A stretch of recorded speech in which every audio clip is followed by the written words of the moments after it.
bringing us out. Marc Malusis, Corey Parson with you. Show is Moose and Keith with her coming to you on a Memorial Day edition. Happy Monday. Hopefully everyone's enjoying their extended holiday weekend, and we're with you. And we got you for the next couple hours. We got a big Game 7 tonight between the Heat and the Celtics up there in Beantown. Good morning, Corey. How you doing, bud?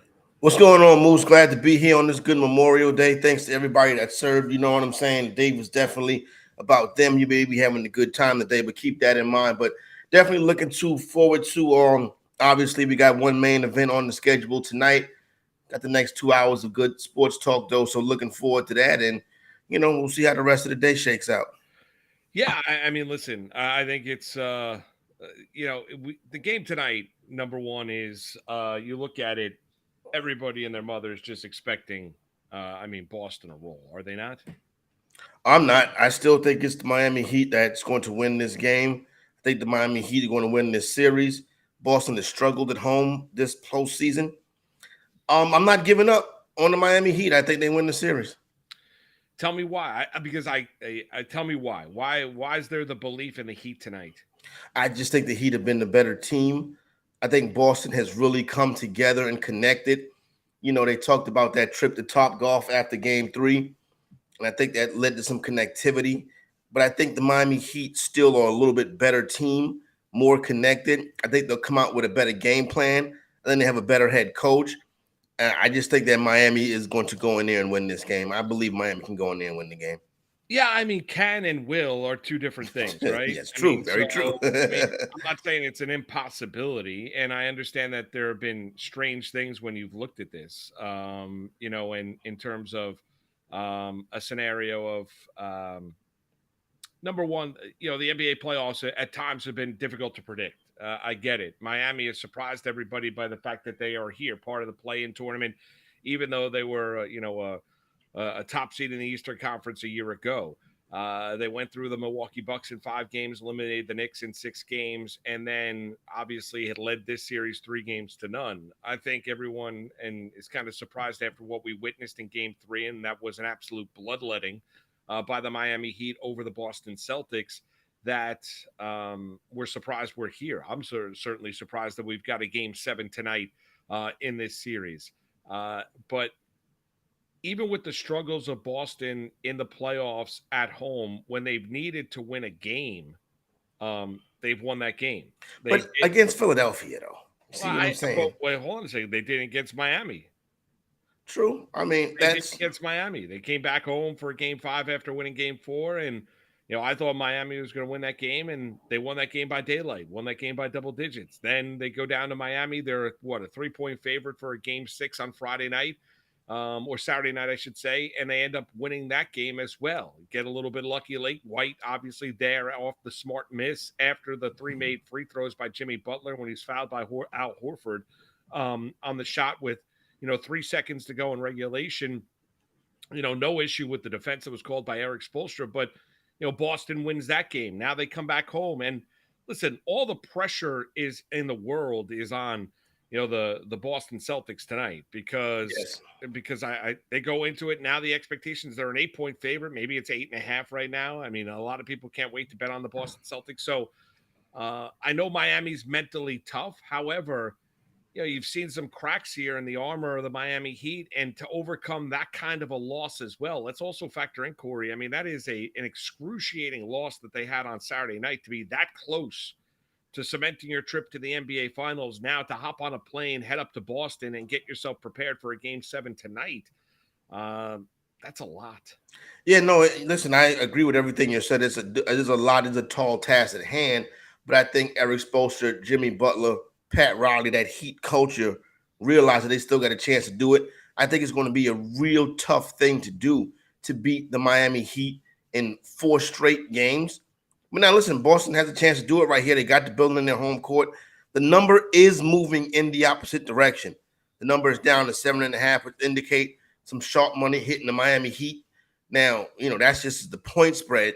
But I think we get a good, close, tight game. And I think Miami pulls it off. I think it's a 1-2 possession game. I think Miami can come in there and pull it off. I just think that Miami is better equipped to go on the road and do this. Because like you mentioned, Miami wins the first 3, and then the pressure is on them. Now, and when Boston won game 6 to tie it up, shout out to the Celtics for getting this thing tied up. Now the pressure's back on them, on Boston. And I think Miami's going to thrive in this scenario right here. Hopefully, we can get some Kyle Lowry down the stretch. I thought that was missing the other night from Miami's attack. Duncan Robinson missing those 2 humongous threes. That was big, but I think Miami's craftiness comes out tonight. I think he'd advance. Yeah, but let's not also forget, yes, I mean, the idea of the pressure being on Boston. I mean, but let's also not forget and bury the fact that Miami is on the precipice of a historic collapse. Yeah. I mean, they were up 3-0 in this series, and now for an organization where everybody and their mother talks about the Heat culture and talks about Miami doing it the right way and the mental strength and the fortitude of an organization, the development of players, Pat Riley, Spoelstra, everything that you've gotten, Jimmy Butler, the work ethic, everything that you've seen here and heard about the Miami Heat.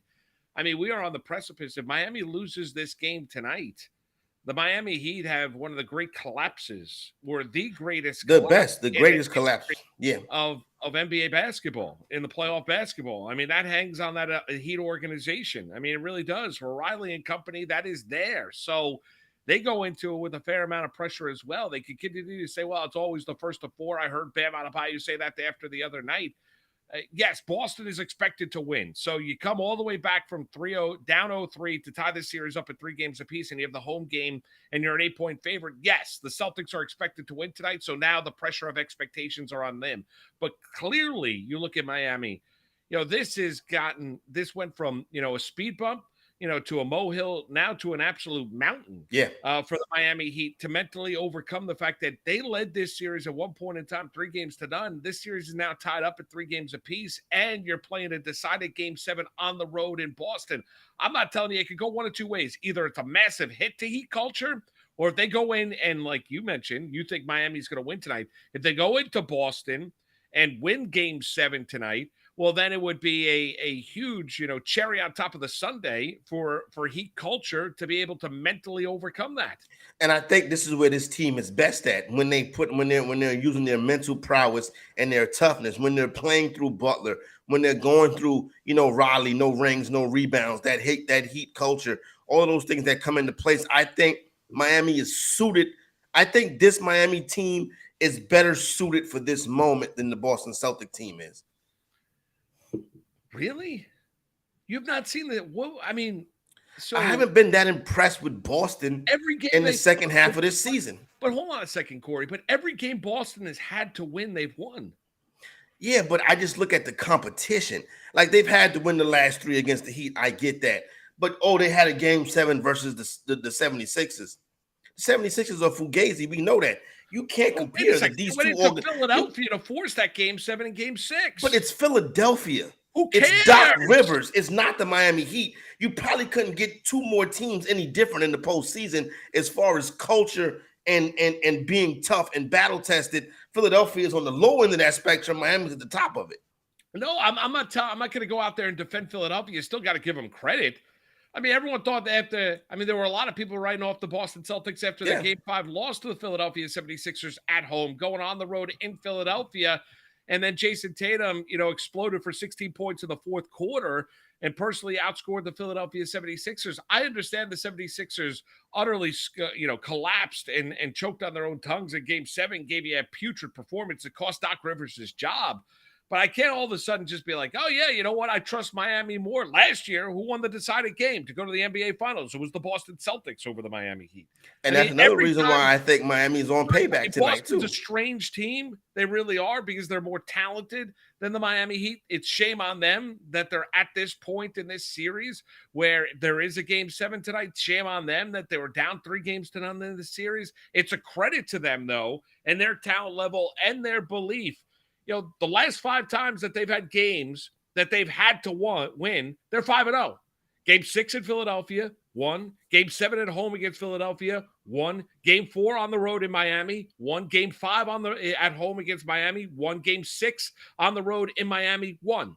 I mean, they've been tested the last 5 times they've faced elimination. The Boston Celtics have won each and every one of those games, and they've got the best player on the court in Tatum.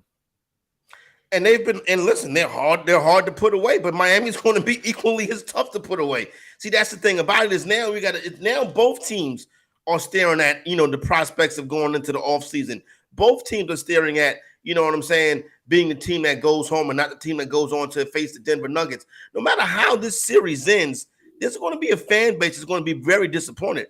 Because yes, Boston did have this tremendous comeback to get back in this thing, but if their season ends tonight on their home court, you're going to look at how bad they played at home court this year. You're going to look at their struggles the second half of the season, and then you're going to look at their head coach and be like, did we make the right move? With Miami, everything you say about Heat culture really goes out the window. If you blow a 3-0 lead, you become the first team to do it. But one thing I will say is when you look at the NBA and when you look at the NBA playoffs, particularly on Memorial Day has been some very tremendous things have happened in the NBA on Memorial Day. And I think we get another one of those moments tonight. But you are going in and battling the ghost. See, it's ghost in that building. It's ghost with those fans. You know what I'm saying? But I think Miami is tough enough to do it. Yeah, I'm not so sure. I'm not. I mean, I'm not telling you that the Heat aren't. This is a game where, and I think Barkley, I do doubt whether or not Miami's good enough to beat Boston in this spot. I really do. Like, I know maybe nothing should surprise us when we're watching professional sports. Strange things do happen on a day in, day out basis when you're watching it. I just don't see it. I mean, I don't. I mean, I think the Heat had 2 opportunities at home to eliminate the Boston Celtics, and they failed in both of them. They were, terrible performance in game 4, and they were this close to winning game 6. And now to go back on the road where, they won a game. I mean, they lost a game in game 6 at home in which Boston hit 7 threes and shot 20% from behind the arc. I mean, how exactly, if you're the Miami Heat, do you lose that game? Because we all know the number. The number is 40%. Boston's a 3-point shooting team, as is basically every team in the NBA. Everyone's going out there and hoisting up 1 3 after another. And Miami lost that game. Like, you're dealing now with King Kong.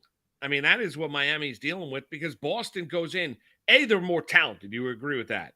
And now Boston is a more talented team. Boston's a more talented team. And then B, they've got a team now playing with a ton of confidence. And now Miami's trying to search for that confidence on the road in a game 7. I mean, they better get ready for the wave early on in this game because, Boston's going to try and jump on top of them early. If they're able to withstand that, then maybe Miami can hang with them for the rest of the game. I just don't know if they can. I really don't. I mean, I think mentally to overcome the way that game 6 came to an end and the fact that Boston won it miraculously, sometimes the basketball gods are shining on you, and that would be, a huge comeback, historic comeback for the Boston Celtics, and that would be a massive gag job by the Miami Heat if they lose this series. If Boston, this is going to be a game to me that you want to wager live. Now, I'm going to take Heat money line pregame. Okay. And then when it gets, this first quarter is going to be critical. You know what I'm saying? Boston's going to be rocking. The joint's going to be lit. Memorial Day basketball, a game 7 at one of the storied buildings in the National Basketball Association. If they don't come out and jump on a double-digit lead after the first quarter, you better go ahead and put your money on the Miami Heat. Because if Boston has to blow them out, if it's a close game, Miami's going to win it. Because Boston's going to get tight. Maybe, maybe, but I also think I don't know. Like, are they? Like, I get that point, but if you're the Celtics, don't you really believe that they're thinking that we've made it difficult on ourselves, but this is our year. I mean, this is. I mean, like I mentioned, they're 5-0 in their last 5 games that they faced elimination. They've quote unquote played around with their food. Shame on them for being in this spot. And Corey, they are on the precipice of history here. Like, do I really believe if, late in the game that Jason Tatum won't make a big time shot? Like, who am I leaning on for the Miami Heat? I mean, am I leaning on Bam Adebayo coming off a disastrous game 6? Am I going to lean on Jimmy Butler, who up until the fourth quarter disappeared on Saturday night for the Miami Heat? Who am I going to lean on? Gabe Vincent, Max Strus? Who am I leaning on tonight for the Miami Heat? You're leaning on the team. You're leaning on the team. You're leaning on what the Miami Heat are, a team. not a collection of individuals. That's what makes them so attractive to me.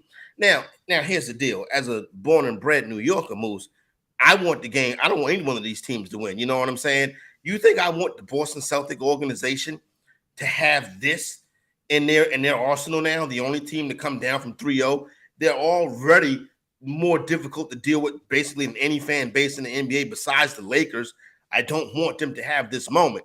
So maybe I'm biased in that regard. But then you look at the Miami Heat. I also don't want to see them being an eighth seed to go to the NBA Finals like the Knicks did back in 1999 in that the year with that work stoppage.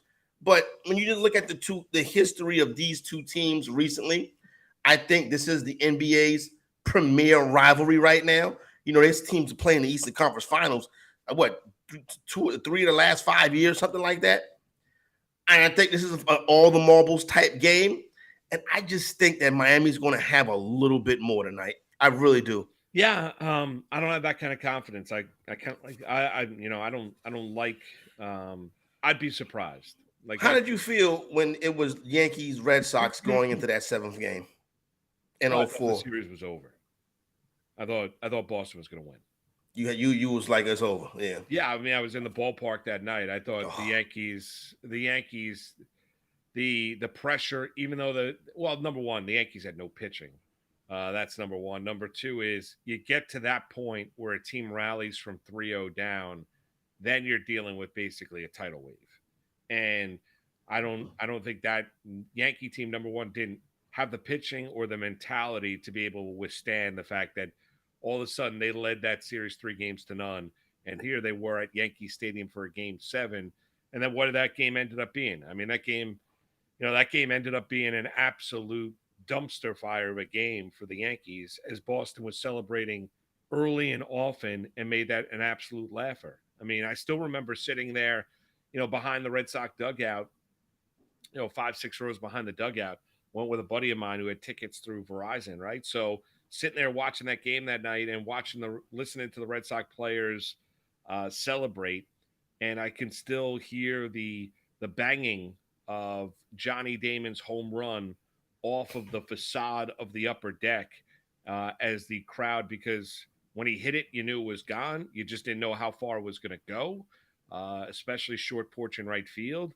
And then when it hits the facade of the upper deck, the sound it made reverberated throughout the entire stadium. Reverberated throughout the entire world. I remember. Yeah, I mean, the place was eerily quiet, and all you heard were the Red Sox dugout and Red Sox fans, smattering of them throughout the stadium, celebrating, and rightfully so. I mean, that's historic. So you mentioned the question.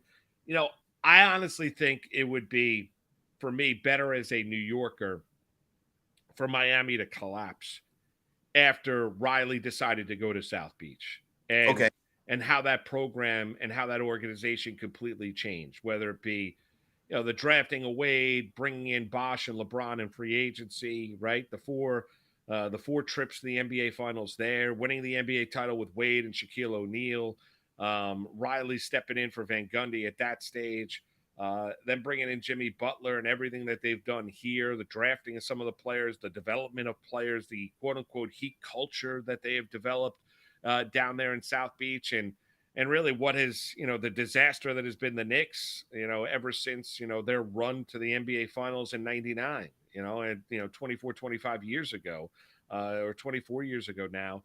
It's been more of a failure than anything else. The Knicks have been more of an embarrassment. So for me, it'd be, for Miami to gag this series up would be utterly amazing. Yeah. Like, it just would. Like, I'll deal with the fact that Boston then would own the 2 greatest comebacks in the history of sports. One of them against the Yankees, the other one being up against the Miami Heat. But I would also then, and that would be difficult to deal with. It really would be. I don't want that to happen. No, I understand that. I know you don't want to have that to happen, but then, it's like playing Let's Make a Deal, right? Behind door 1 is that. Behind door 2, though, is hearing, all the pretty people down there in South Florida that are showing up dressed up in their all whites, get ready to celebrate, all decked out there, tanned head to toe and everything like that. All the beautiful people in the world that are sitting courtside at Heat games then they've got a shoulder to cry on, because now they join the Yankees as one of the teams of having one of the biggest collapses in the history of sports. Like, that is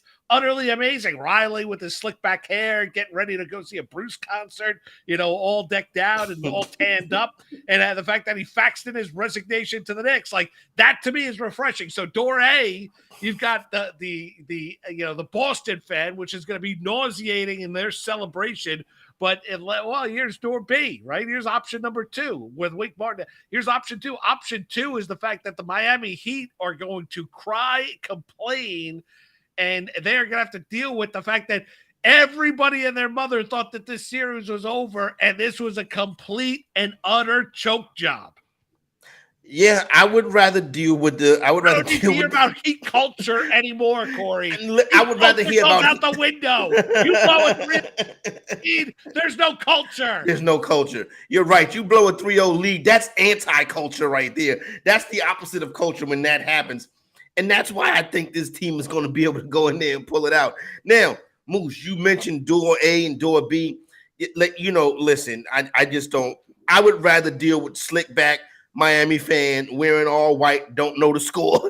You know what I'm saying? Yay! Like we losing. Right. I'm sorry. I had to show off my job. You know what I'm saying? It's the same Heat fan base that remember during the NBA Finals, Heat and San Antonio Spurs, before Ray Allen hit that big 3, Game 6. They eventually won Game 7. They all left the game. They were out the door. They were all trying to get back into the arena when they realized Miami was making a comeback, and they shut the doors on them. They all left.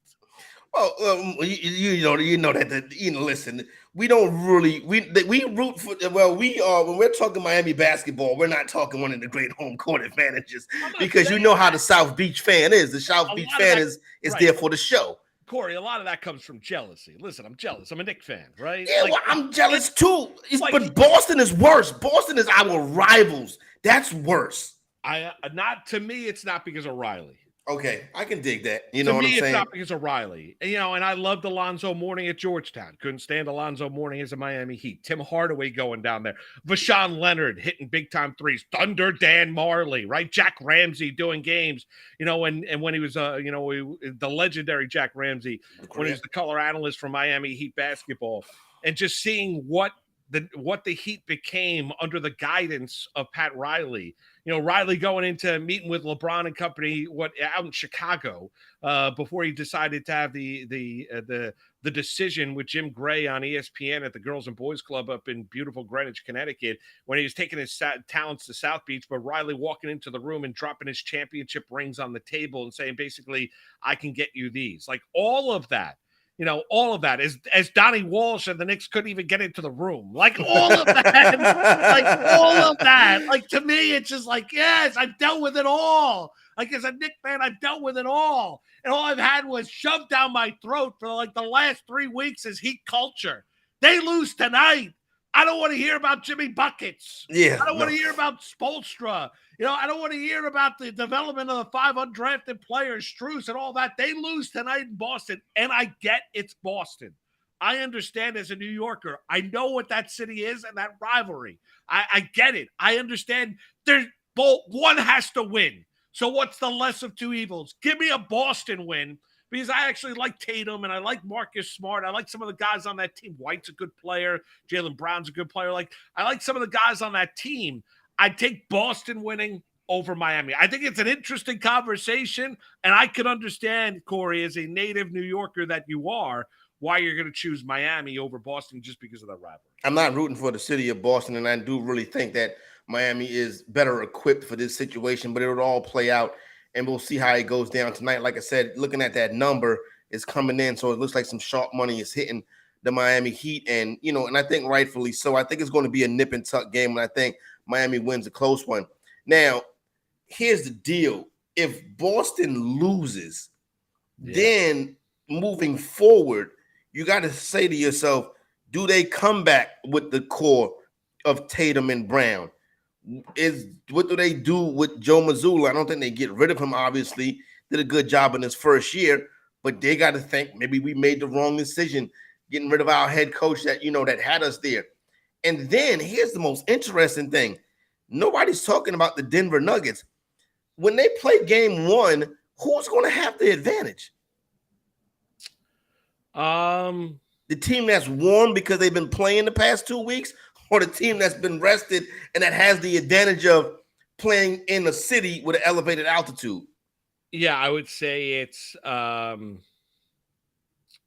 would say the team that would be Denver because they're rested. But it's going to be interesting that game one. I mean, you could make the argument that the team that's just getting off of it, but you're also talking about the wear and tear, and now you're going up against the team in Denver with their fresh legs. Yeah, and then you possibly, the team that had the best record, the team that was the number 1 seed overall. So, yeah, I think one of the things you can do, what I'm saying, if you're wagering on this, I think I would go pretty heavy on the Nuggets in game one.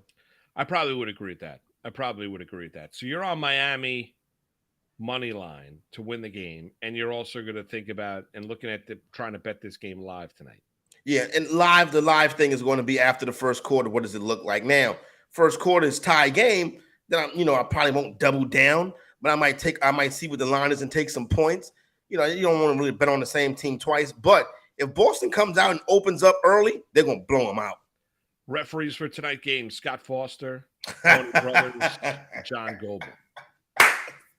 Scott Foster. The NBA loves to do the Scott Foster thing because they love it. They know the narrative about Scott Foster is out there, but they put him on games like this because they know people are going to talk about it. So, and I can imagine Scott Foster not being good for Boston. Yeah, I could imagine. I mean, you're going to tell me. I mean, I've seen enough of Scott Foster. Me too. I really have. Foster brothers, John Goble. I mean, that's what you're getting tonight up in Beantown for a game 7. Listen, I don't think. For Miami, we've talked about the negativity of how it would hit. Now, nobody's going to lose their job, right? And I think based on the way that Boston has responded in this series, should they lose tonight, Joe Mazzulla is not losing his job. The idea of Mazzulla losing his job would have been if the Celtics get swept. And should Boston lose tonight, should anything happen? Do I think anything's going to happen with Brown and Tatum? Here's the one narrative that was there early when this team was really struggling in this series, especially after their Game 3 performance where they played like they basically didn't give a damn and got utterly and completely, and I think Jaylen Brown used the word, we got embarrassed. They responded in Game 4. There's been a narrative, though, early on in the series, Corey, when you looked at it, that this was a Celtic team that was not together, more individualistic than anything else. Is it a group that really, cares and plays with one another? I think with the way that they've responded in this series, I think that narrative is nonsense. I don't think a team that's not together. Sorry, Corey. I don't think a team that's not together could come back from 3-0 down and make this a series and force a game 7. As talented as they are, listen, they are talented. They are not like Showtime mid-80s talented Lakers. They're that's it. So the whole idea of Brown and Tatum can't play together, or that they're not unified, or it's not.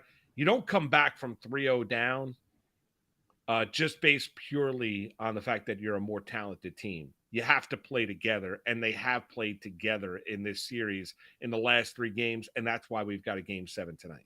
So they went after that blowout loss in game 3. They kind of powered down, and they took a trip to Topgolf, right? It's been reported. And that seemed to be a connecting moment for the team, where the team got connected again, where they got back to fighting for each other and not being a group of individuals. And it's simple. It's so crazy how something that simple can reconnect the team. And I look at what you're seeing right now in college football and in the NFL is with these OTAs and colleges starting to get the kids in for summer school. This is the time when you work on getting your team connected. This is the time when you work on building that culture. And what you see with Mazzulla was he was smart enough to realize that the team was fractured. And that was able to bring them back together. And you know what? It's working right now. So we see how Miami gets their team back together now. Because, Moose, here's the bottom line. In these type of situations and scenarios, you have to play for your teammate. You know what I'm saying? That's what it has to be. You have to have game plan discipline. You got to know the box out because my man is here. You got to be able to hit free throws because he's depending on me. You know what I'm saying? So it's really, this game is all about which team can be the most selfless. Yeah, I don't disagree. I think Barkley made a great point. It's not really about the X's and the O's.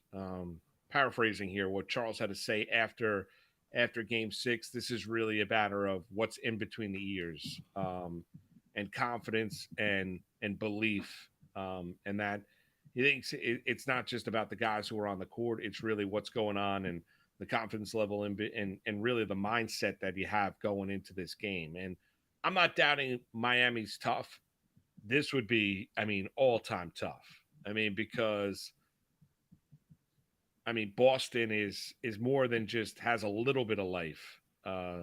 They believe, and they're a more talented group. And if Boston goes out there and hits 6 threes tonight and shoots the ball really, really poorly, then Miami's gonna have an opportunity to win. I just don't envision that happening. Like, I think you're gonna look back and the Heat are going to look back on Game 6, a missed opportunity. They're going to look back on the fact that they let Boston get up when they basically, had them and had a complete stranglehold of this series.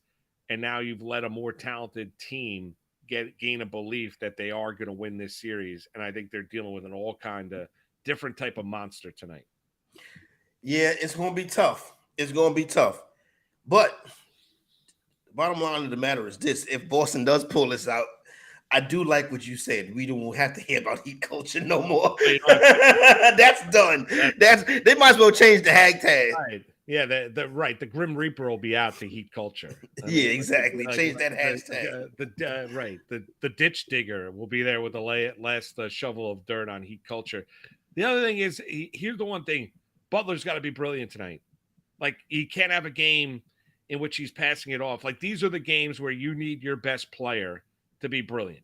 Like, it can't be about Caleb Martin shooting threes, Max Strus shooting threes, Duncan Robinson shooting threes, Gabe Vincent, Kyle Lowry. This has got to be a game in which Jimmy Butler, you go back to Game 5. Jimmy Butler took 10 shots. He scored 14 points. Like, Jimmy Butler can't take 10 shots tonight. Like, he just can't. Like, he's got to be able to. They've got to push the tempo. He's got to be more offensively involved like he was in the fourth quarter for the Miami Heat. Like, this is his team. He's the best player on the team. We talk about him being an all-time great playoff performer.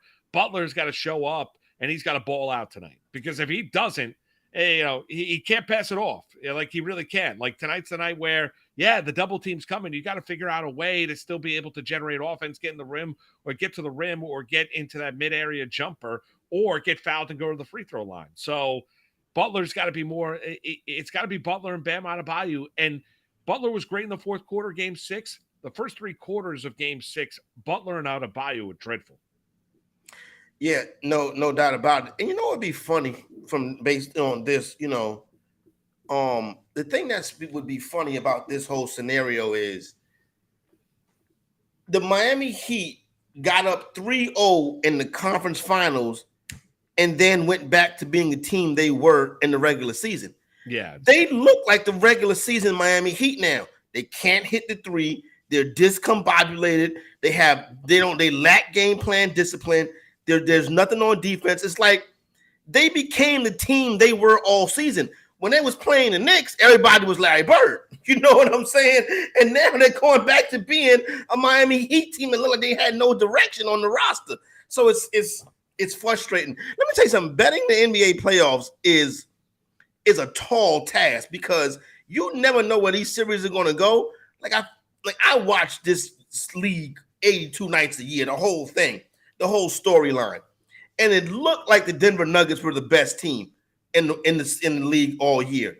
And you had other teams sprinkle in throughout times and stuff like that. Boston was a good hot start.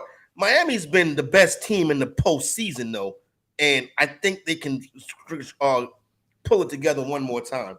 We'll see what happens tonight. I like the Celtics, but I've been wrong in these NBA playoffs. Corey likes the Miami Heat on the money line and would also sprinkle a little bit based on how that game is being played out early after quarter number 1 and see if there's a live betting opportunity. He's Corey Parson. I'm Marc Malusis. The show is Moose and Keith. We're coming into on a Monday. It is Memorial Day. Obviously, remember all those men and women that serve our country. It should be this day and every single day and all the lives that have been lost for our quality of life and what we do here in this great country. So remember to thank a service member and thank those that have served our country over the course of time. It's Moose and Keith on this Monday. We'll come back. We'll continue the NBA conversation. Want to get Corey's thoughts on Carmelo Anthony, number retirement. We'll get into that with the Knicks. Plenty of baseball, some NFL news as well. If you're just joining us, Heat Celtics Game 7 tonight. NBA announced Scott Foster will be the head referee tonight. Tony Brothers as well, John Goebel. Those are the three that are going to be. That's a hell of a crew right there. That is a hell of a crew. There's no doubt about it. And if you're a Celtic fan, you probably have a little bit more confidence. You're in good hands with that officiating crew tonight up there in Beantown. We'll get into that. We'll do that next. It's Moose and Keith on a Monday right here, Better Sports Network. Moose and Keith. Weekdays at 10 a.m. Eastern. The word genius is there. Bob Glover, it describes him. Bob, so when's the last time that Twitter defeated you? Because I've been defeated by Twitter today. I'll tell you how Twitter defeated me one time. I had the mistaken impression that the year that Troy Polamalu won the Defensive Player of the Year, it looked like it was going to go to Clay Matthews Jr., and I tweeted it. And there was a guy on the media bus. He was like, oh, yeah, he's got it, a guy I trust. I won't tell you who it was, but his initials are Mike Garafalo. So I went with it. Got a DM from Rich Eisen, NFL Network. He goes, you sure about that? I go, oh, man. Oh, I just got this wave. Because, like, accuracy to me is really important. Yeah. So I'm literally on the media bus. We're just getting back from media day. We are slipping and sliding in Dallas. It's snowing. I get off the bus. I open my laptop. I am hunched over. And I just, like, literally people are passing me. Bob, what's wrong? And it was Polamalu. And Adam Schefter had retweeted me. Trey Wingo had retweeted me. I'm like, oh, I'm dead. So when it's Polamalu, then how do you handle that? Like, what was the subsequent tweet I think afterwards? I said, got some bad Twitter info. I didn't put Garafalo's name on there. I had to 10 years later, you can out him. I like that. Yeah. He wouldn't mind that. He knows the stories. So. Yeah. He actually said to me, hey, Bob, I think you might have jumped the gun on that. I was like, oh, crap. There we go. Campus to Canton on the Better Sports Network. Would Dion bench Shedeur? I don't think he would. Like, how bad would it have to be? Because we've seen horrendous quarterback play from this Colorado team for the last, 5 years? JT Shroud, Brandon Lewis, just terrible quarterback play. Like, they were 131st, which is dead last in pass EPA per play. Obviously, it will be better, but how bad does it have to be for him to bench his own son? Like, I'm not sure he will ever either, like, especially with the attitude that he came in with. If they don't get Rashada, who do they bench him for this year anyway? I don't know that there's another answer on that roster that you go to. They don't really have a guy behind him. So I don't even know if we would know the answer to that until the next year, assuming that he doesn't declare for the draft, he returns, they bring somebody else that's competent and behind him. If they're going to do this the Lincoln Riley way, next year would be the class to bring somebody in. Shedeur Sanders is going to be a third-year player. So he's going to play 2023. I don't think he's declaring for the 2024 NFL draft. So he's going to play in 2024 and then declare for the 2025 NFL draft. And let's remember this. He hasn't had a full recruiting cycle at Colorado. He will have that next recruiting cycle. So maybe he could get one of these class of 2024 quarterbacks there to come to Colorado. However you're invested in sports, from betting to fantasy, collectibles, and more, join our community on Better Sports Network.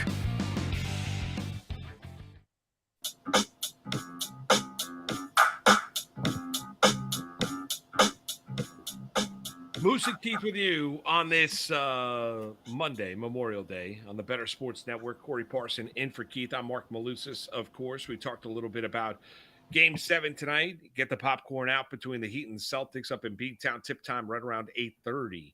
A lot of buzz here in the New York area, Corey, because I know you've been frustrated by the Knicks organization, but clearly, you look at one of the players that recently just retired last week and had a nice, announcement.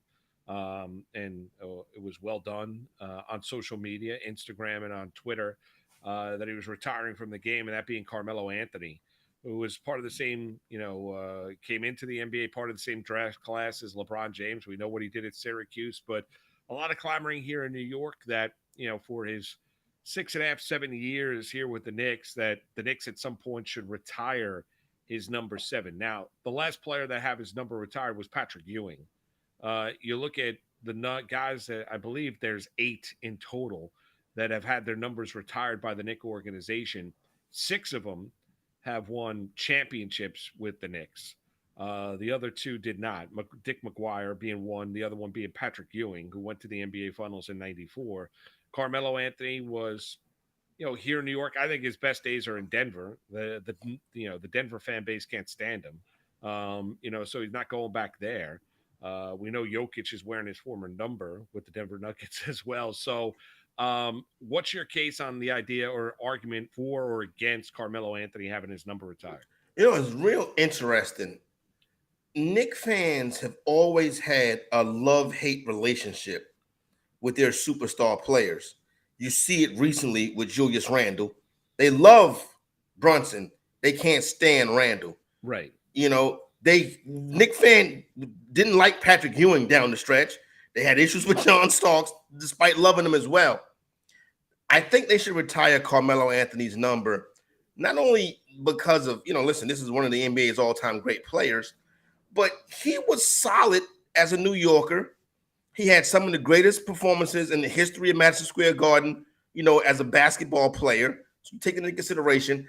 I think he embraced the idea of being a New Yorker. Obviously, his son playing for Long Island Lutheran, so he is his family is a family of New Yorkers. That's what they consider themselves. That's what they've shown us. You know what I mean? Listen, the block against the Pacers. That's what you think about when you think of Carmelo Anthony's legacy as a New York Knick. The great game against the Bulls, putting up 60-something points that night, whatever. I think he's had enough big moments and is a big enough of a star to have his number retired at Madison Square Garden, which is a tremendous accomplishment. Yeah, I don't think so. Why not? Why? Because of no championship? I don't think he did enough. That's what I was talking about. They went to the playoffs 3 times. They won 1 playoff series during his tenure here in New York. I'm not telling you that he's not part of the community and doesn't have great outreach and has helped a lot of people. And it's great that he's settled down on Long Island and, you can come back to Madison Square Garden and have all the standing ovations that he wants and people could celebrate. What exactly, if we look back, are we going to look back on Carmelo's days as the halcyon days of the New York Knicks? Do you look back on it and say, yeah, it was an unbelievable success? Now you want to say as much as, you look at that 62-point performance against the Bobcats in 2014, which set a Garden record. And it was a great individual night. It really was. It wasn't one of those nights. Like I look back on the days when, Kobe and LeBron or Michael dropped in double nickel as better nights at Madison Square Garden than that night. For Carmelo Anthony. High watermark for team wins was 54, right? And they had that 54-win season. They won 1 playoff round. That was it for Carmelo Anthony. I don't know. I just don't think he did enough. Listen, I like Carmelo. I went to Syracuse. I celebrated them winning a national championship, and beat Kansas down there in New Orleans at the Dome. And it was an unbelievable night. And the block by Akeem Warwick on Keith Lee. Like that was an unbelievable night. I just don't think Carmelo Anthony did enough to have his number retired. And I also don't think it's some great insult either.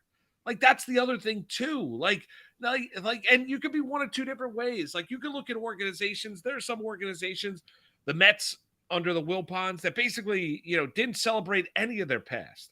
Like they opened up Citi Field. It was an ode to Ebbets Field. You walk into the Jackie Robinson Rotunda.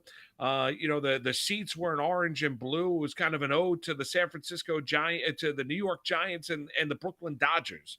There was no Mets Hall of Fame. There was none of that. So you look at it, it was almost like, well, they didn't want to embrace the history of their franchise. So you had the Mets then. Now you have the Yankees. The Yankees basically retire anybody's number. That if you played on a championship team, they just want to have a day. Like guys, like it's not for the greats of the greats. It's for anybody that happened to be great during a time with the Yankees. If you look at Carmelo Anthony and you look at the Knicks haven't retired a number. You mean to tell me, okay, if I'm going to retire Carmelo Anthony's number, how does Bernard King not have his number retired? Well, Bernard King should have his number retired. That is the case. Bernard King should have his number retired. Maybe they need to. They listen. 2 things can be right. Maybe they need to right 2 wrongs and retire the numbers of both of those players. I wouldn't go better Boston saying Allen Houston. I wouldn't go as far as Allen Houston because he wasn't the player that Carmelo Anthony was. But listen, Carmelo Anthony really was in New York doing some very lean years. Now let's just think about how Carmelo Anthony got there. That Knicks team was rolling until they traded their pieces away to get Melo. They should have waited and got him as a free agent. Yeah, but that was a disaster. Corey, that kind of ruined it from the beginning. All right, fair enough. But Corey, he didn't want to wait. Why didn't he want to wait? Because the CBA was changing, and he wanted to get the long-term deal under the old CBA. So he wanted to maximize his value. That's why Carmelo Anthony didn't want to wait till NBA free agency. You're right. The Knicks would have been there wouldn't be lean years. They would have been really, really good if you threw Carmelo Anthony into that mix of players that they dealt out to Denver in order to get him there. But Carmelo Anthony wanted to get paid. So he's also the same guy that was jealous of Jeremy Lin. Remember that story? Listen, I don't know if that was really the case, him being jealous of Jeremy Lin. I think that was more talk than anything else, that he'd be jealous of Jeremy Lin. What about the fact he didn't want to adapt his style to what Phil Jackson was trying to do? Now, listen, Phil was a knucklehead, and Phil didn't work. Are we really going to do that, Phil Jackson? I mean, listen, what he did he adjust his style? No, he didn't adjust his style, but there was drama and nonsense and BS when he was here as well. Like, it wasn't like he was always the happy camper. Were we not continuously taking the temperature of Carmelo Anthony, whether he was into it or not? Like, I'm seeing all these stories being written about Carmelo. He's always smiling, and he really wanted to win, and all of these things. The question is, did he win? No, he didn't win. This is what I'm talking about. Knicks fans have always had an issue with their superstar players. Patrick Ewing was not always. Remember how people would boo Patrick Ewing? Remember when Charles Oakley would shoot and the whole garden be like, no. New York Knicks fans think they know more than the people on the court. So they've always been overly critical of their superstar basketball players. And yes, Melo had his moments. First of all, the Phil Jackson thing was a complete disaster. Probably did more terrible things for the organization than Isaiah Thomas did. You got to think Melo was there through some bad Knicks teams. When they finally did get a culture and win 54 games, they came up short. But who were they supposed to beat? They were supposed to beat the Heatles with LeBron and Wade. That's who they were going up against. That was a tough time.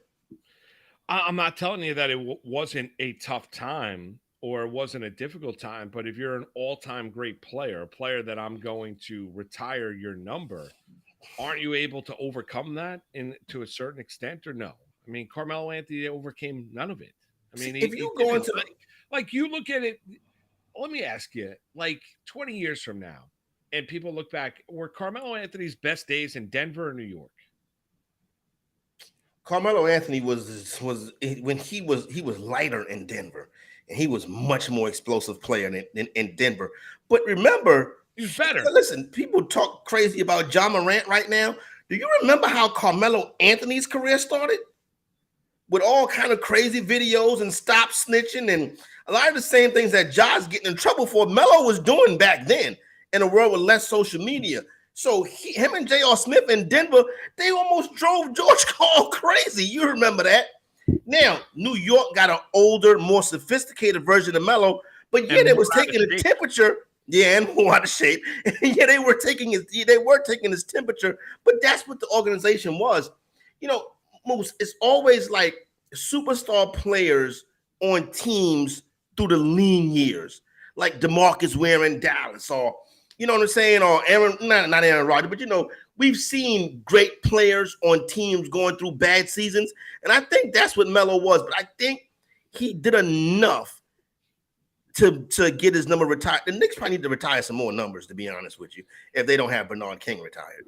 Yeah, they don't. I mean, Bernard King's number is not retired, and he should be. I fall on it where I just don't think he did enough. Like, but I would be a heavy grader. Like, I would be a heavy marker. Sure. Like, not every I don't think every, great player that plays for your team, I think they have to separate themselves in order to have the distinct honor of having their number retired for all of eternity. Like that's a massive kind of a massive accomplishment. And I would be a little bit of a hard marker, just like I'd be a hard marker for people getting into the Hall of Fame. I don't think it's the Hall of Very Good.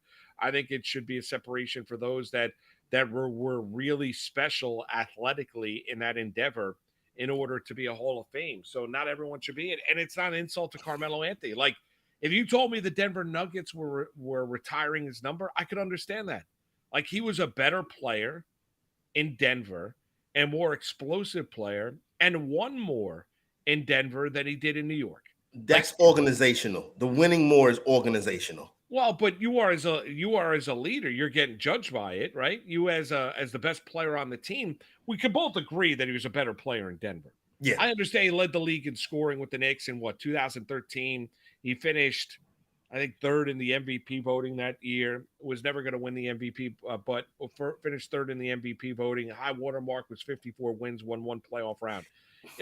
You look out in Denver, biggest success was going to the Western Conference Finals 2009. They lost to the Lakers, but was in the playoffs each and every year as a member of the Denver Nuggets. So I look at him more, if I'm to throw the question out there, 20, 30 years from now, when you think about Carmelo Anthony, you think about it, I think more people are going to think about him as a Denver Nugget than they will think about him as a New York Knick. Now, if the Knicks go out there and retire his number, well, then that could change the discussion, change the argument, and change the perception of Carmelo. I just look at him as a better player when he was in Denver. So the NBA doesn't have a Hall of Fame per se. The Hall of Fame is the Basketball Hall of Fame. And obviously, where everybody gets it. Yeah, Carmelo, exactly. He got the Syracuse history, Olympic gold medals and stuff like that. So he's a Basketball Hall of Famer. Would he be an NBA Hall of Famer? If the Hall of Fame was regulated just to your NBA career, would Carmelo Anthony be an NBA Hall of Famer? Ninth all time in scoring, so he'd probably make it. But the Knicks shouldn't retire his number, a dude who's top 10 all time in scoring. I don't, but let me ask you this. If you look at it, were his more dynamic days, more impactful days, best days in Denver as compared to New York? Well, if you look at the results, but I think you're comparing apples to oranges. You got a better organization with better pieces around. Now, he forced his way out, certainly did. I don't believe him and George Karl was getting along. I think that was an issue, and I don't think you can blame just George Karl or just Carmelo for that. He forced his way to New York, and yes, it was that 154-win season, that one playoff victory over the Boston Celtics, a series. The Knicks tried to give that series away too, but I just listen. You're going up against the Wade and the Heatles and all of that stuff. I think it's tough to. I think, like I said, I think Knick fan has always been very critical of their superstar players. I'd put him in the rafters in the Garden, but I would put Bernard King in there too. Well, let me ask you: in 7 years with the Knicks, right? 7 seasons. He played 412 games. That's it in the regular season with the Knicks. He played 564 with Denver. His scoring average at Denver 24.8, scoring average with the Knicks 24.7. So, let's look at it, right? First year with the Knicks was a combo year. Half a season. Played 55, right? So first year played 27 games with the Knicks, played 50 games in total. Played 50 games with Denver. He averaged 26 points. First full season with the Knicks, 2011, 2012, averaged 22 a game, nearly 23. Then he had the big year in which he led the league in scoring at 28-7. Then he went 27-4, 24-2, 21-8, 22-4 was his final year. At 32 years old, he averaged 22 points a game before he went out to Oklahoma City. And then he basically lived a nomadic lifestyle in the NBA, where it was Oak City, it was Portland, it was the Lakers, Houston. I mean, so played for a lot of different teams toward the tail end as his career started to wind down. Bad body player, didn't age particularly well. I don't know. Like, I understand what Carmelo was as a player, and I think it's people don't want to be disrespectful when someone retires and just want to point out like all the positives of him as a player, Corey. And I'm not telling you like I can appreciate that. You don't want to like jump on somebody after they basically say, I'm done doing this. I'm going to go do something else with the course of my life. I just don't look at Carmelo Anthony as a longtime Knicks fan and say, yes, I hands down would retire his number, because I look more back on his days as a Knick, not all of his own doing, as more disappointing than I do successful. I think the organization was more disappointing. And I think one of the things that Melo ran up against was the game changed while he kind of was in his prime. You know what I mean? Like the game went to a heavy 3-point shooting game from a mid-range get to the basket game. Carmelo Anthony game was mid-range, get to the basket, show your power strength, size and speed, and until he got a little bit, like me, around the midsection. Then you saw his game change, but he never developed into a dominant three-point shooter. And I think that was problematic looking at the back end of his career. So the Knick fan look at it, I kind of take that away because I look at how Knick fans always wanted their superstar players to be Michael Jordan, to be LeBron James, to be the guys that's won all the championships. That didn't happen in New York. That's not how it went. So they immediately turned their ire to that player. Listen, Carmelo Anthony ain't LeBron James. No. You know what I'm saying? Patrick Ewing was not Michael Jordan. Doesn't mean that their career should be thrown away. I just think, listen, I think Melo has popularity on his side as well. He's beloved in Madison Square Garden now, not like it was when he was playing. No, he is. You're right about that. I mean, he came back and he was like the conquering hero in the NBA playoffs. And because it's recency, people remember him. Bernard King should be treated just as well as a conquering hero because this, Corey. I mean, Bernard King, before he suffered that knee injury, was good as dynamic a scorer in the NBA as you've seen. Yeah, listen, he got it done on so many different occasions. But here's the thing: the lack of the 3-point shot, Moose, is problematic. I was just thinking about New York basketball, right? When is the luck going to change? Well, I think Brunson could be in the Institute of Change. It's kind of general. Like, what do you mean by luck? You one draft pick away from Steph Curry, that type of thing. Oh, yeah. You know what I'm saying? One pick away from John Morant. I don't know. I mean, Corey, that's a great question. I'm not sure. I mean, I think Brunson's the real deal. I think what he did this season is real and genuine. I think now is what the pieces you put around Jalen Brunson, and you've got to get more scoring. You've got to be able to knock down some shots on the outside. And that's Julius Randle. They're going to need. They need some of them pieces that Miami got. Well, Manuel quickly. I think they need a better caliber player. I think you need a guy. I think Barrett would benefit with Randle not being on the team, but the concern you have if you're the Knicks is Julius Randle's a guy that's uber consistent during the regular season. So I know that he's not this unbelievable playoff performer, but in an age of load management, in an age, Corey, where guys like to take time off or banged up or injured, let's be honest. I mean, Julius Randle, outside of the ankle injury that he caused him to miss the last 8-9 games of the Knicks regular season, Julius Randle's been there. He's been a guy that Tom Thibodeau has been able to lean on. So it's difficult for an organization to scoff at a guy that was an all-star this year in the regular season. Whether you think Julius is good enough to take your team to the next level or not, there's something to be said for how consistently good he is during the regular season. He might be easier to defend in a playoff series, and there are limitations there. But now you need to bring in somebody that is going to be just as consistent as Julius in the regular season, but is going to be able to raise the level of his game in the postseason. So do you get rid of him to go look for that mythical player? You see, because I understand Knick fan tearing it down because, see, the thing with Randle is not his game, it's his body language. When he misses a shot, he put his head down, clap his hands, run back to the bench. His body language is poor. And you know how Knick fan are. They jump on stuff like that and they'll beat you into the ground. Kissing the wife after the game and all kind of foolishness. But when you really think about it, this is a team that just overachieved. I don't want to say overachieved. This is a team that I think I've been on this. Listen, Miami's a better team. I think the Knicks would have beat Boston. So I'm not so quick to want to run Julius Randle like a lot of Knicks fans are.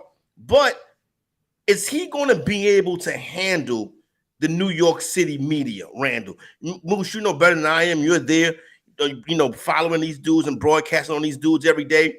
You've seen times in the past, Randy Johnson comes to mind immediately. He couldn't handle the New York media. Numerous Mets come to mind. They couldn't handle New York. It seems like Randle can handle the criticism. I wouldn't be so quick to run him. Yeah, I think he can. I think, though, at times he's been probably his own worst enemy, where whether it be with teammates, coaches, or even the media after games, I think he responded this past year where he had a down year 2 years ago, and I don't think he was in the greatest of shape, Corey. And I think he grew really, really frustrated. I think the presence of Brunson helps. I think if you keep Randall, though, then you might have to figure out. I don't know if you could consistently have Brunson, Randall, and Barrett being your top three with the limitations they have outside of Brunson shooting from the outside. Like Barrett, you are at where are you at on Barrett right now? I'm disappointed. I thought after they paid him, I thought he underwhelmed even defensively this year. He's the same player he has been since he left Duke. I know he's young, and I know he played well in the playoffs, but at times he played well in that Heat series. He did. That's what I'm saying. He had a good playoffs. Those first two games in Cleveland, he was not good. When he got to the Garden for Game 3 versus Cleveland, all the way till it ended, just coming those last games against Miami, he was not. But to me, I think he really showed his true value in this postseason. See, and this is my thing with Knick fan. Knick fan is very critical. Sometimes I think unfairly. And that's why you don't want Carmelo Anthony in the Ring of Honor, because he didn't bring you no championship. That's why you have a hard time with RJ Barrett, because he's not developing on the level of some of these other younger players. But I really think I would be coming into the season very pessimistic about Barrett. Going into next season, I'm optimistic. I worry about quickly in moments, though. Yeah, I think I'm a little pessimistic at what Barrett is, because I think he's the same player that he was at Duke. You think he already topped out? Well, I think he's just the same. He's the same guy. Like he just has. I mean, I think he's physically a little bit better. I think he's left-handed oriented, really can't drive with his right hand, and can't shoot. You do the 2019 draft over. Ja and Zion go 1-2. You go Barrett, Garland, DeAndre Hunter at 3. No, I don't want to put Jordan Poole. Let's put Jordan Poole in there too, because he wasn't that draft. Yeah, no, I would take Garland. Okay, I think I would take Garland as well. Yeah, I would take Garland. Ball in the hand, I would take Garland. That's it. But I mean, clearly, if you had to do it all overall, even with everything going on away from the court, I mean, you would take Ja number 1 overall. I would take Zion. Zion barely plays, though. He's played 114 games in 3 years. I think what Zion does at the box office makes Zion worth it. Yeah, but don't you have to play at some point? That's true. I mean, you know what I'm saying? But when he does play, he's very good. He's all pro. I agree with you, but Corey he's not physically there. Like his body doesn't hold up. Like I agree with you. I don't disagree. I'd love to see, like, it made me ecstatic when Zion's face lit up about playing in Madison Square Garden. The idea of the Knicks ever having Zion Williamson in a Knick uniform would be great, but he barely plays. Would you trade Julius Randle for Zion? Oh, no doubt, yeah. There you go. I would, but that's not but the point being is that's trading a guy like Randle where I've seen the limitations. If you're asking me number 1 overall, if we're redrafting that, yeah, I think you would take Ja Morant number 1. I think Zion would go 2. And I think Garland would go 3. And RJ Barrett wouldn't be in the top 3. Yeah. I think that would. Listen, I don't have a problem. A lot of people in 2019 said that Josh should have been the first pick of that draft. You know what I'm saying? I remember specifically Mike Francesa going back and forth with callers saying that that Zion was going to be a health problem. He was right on that one. Zion has been that issue, and listen, it doesn't seem like it's getting any better. Like you never really hear good news out of New Orleans about Zion. No, you don't hear any good news, and you get concerned about him maintaining his weight. That's the other thing when you look. Yeah, if you're fat at 18, you're probably gonna be fat at 25. If you're fat at 25, you can be fat at 30. Well, especially when there's a difference between being athletically gifted fat and just kind of lazy fat. Yeah, and I think Zion is trending too. I mean, think about the amount of calories Zion Williamson is burning, and then to have the intake that he has to not be. What was the commercial? Was it like a Taco Bell, or what was the commercial he did where he was sitting on the couch and people were like slack-jawed, stunned at the way he looked? Remember, he was hurt. And what was that commercial? Remember that commercial? Was it a game? It was. I think it was a Mountain Dew commercial. Mountain Dew. It was a Mountain Dew commercial. Yeah. I forget what it was, but yeah. It was him and Zach LaVine playing a video game. That's right. That's Yeah. right. Remember? We're like, oh my God, he's huge. Like Zion looked like is like it, and I'm not telling you that when he's maintains his weight, he's chiseled. He's a freak. Zion Williamson's a freak, but to be unbelievably great, you got to be available and you got to be on the court. No doubt about it. I definitely agree with you 100% on that one right there. So, but no, I think that's a fascinating draft class. And, once again, it's a class where, the Knicks just missed. So, but moving forward, I think you got to be optimistic. I like Leon Rose. I like what's my man, Worldwide West. I like them. I trust them with the organization. Put it like this. I would agree with that. In years past, I'd be like, let me run it. Yes. Now I'm like, okay, let them do it. We're in agreement there. He's Corey Parson. I'm Marc Malusis. We'll come back. We'll talk about the fantasy impact of the release of DeAndre Hopkins by the Arizona Cardinals. Get into a little bit of football as well. Touch upon our Rodgers and the Jets. Get into the future of LeBron James, too. It's a Memorial Day edition. Happy Monday. Thanks for being with us. He's Corey Parson. He's the fantasy exec. I'm Marc Malusis. It's Moose and Keith on a Memorial Day Monday right here, Better Sports Network. Monday Night Rants with Edward Rouse on Better Sports Network. Do you believe in the Madden curse? Do you think that's a real thing? I did. Now, I don't think it's as big of a deal anymore, but it was a real thing for a solid 10, 15 years. Yeah, it was Sean Alexander, LaDainian Tomlinson, Peyton Hillis. LT was never on the cover. I know that. Was he not? I thought he was one. Okay, well, you do know all the covers of everything. Yeah, okay. So if you want, I could do this real quick. So Garrison Hurst is the first official Madden cover athlete, 1999. 2000, I believe they still put John Madden on the cover. And then 2001 is where it all started. So 2001, you have Eddie George. 2002, Dante Culpepper. 2003, Marshall Falk. 04, Michael Vick. 05, Ray Lewis, first defensive player on the cover. Okay. 06, Donovan McNabb. 07, Sean Alexander. Okay. 08, Vince Young. 09, Brett Favre. Okay. 10 is a trick one because it's no way you know. And Larry Fitzgerald. 11, Drew Brees. 12, Peyton Hillis. 13, Calvin Johnson, I believe so. You're right. 14. No way you know all this. 14, also a trick question. I believe that's the Madden 25 cover, and it's Barry Sanders, unless you got it for the new consoles, in which case Adrian Peterson Oh my God. was on the cover. You're not cheating. You're not looking at. Swear on my life. Swear on my life. Okay. Keep on going. 15, you have Richard Sherman. Okay. 16, hold on. 16 is Odell Beckham. Okay. 16.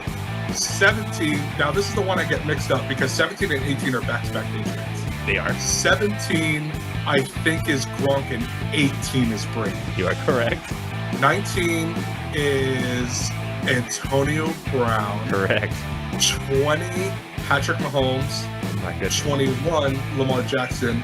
22, Brady Mahomes. 23, John Madden. Yeah, dude, I'm a cover nerd when it comes to this stuff. We now know, but that was really impressive. I don't know how. Thank you. That's literally 29 of them or something like that. Wow, that is.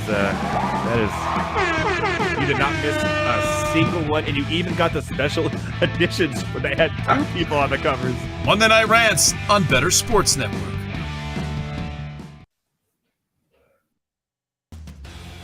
Bye weeks are so incredibly important in best ball because you can't change your lineup.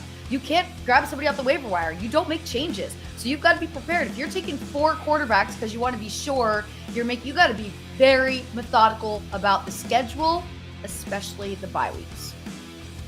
Yeah, that's a good point by you because I don't, in redraft leagues and in especially in dynasty leagues, I don't give a damn about bye weeks in a dynasty league. I'm taking the talent that I need, especially if it's like a startup dynasty league, man.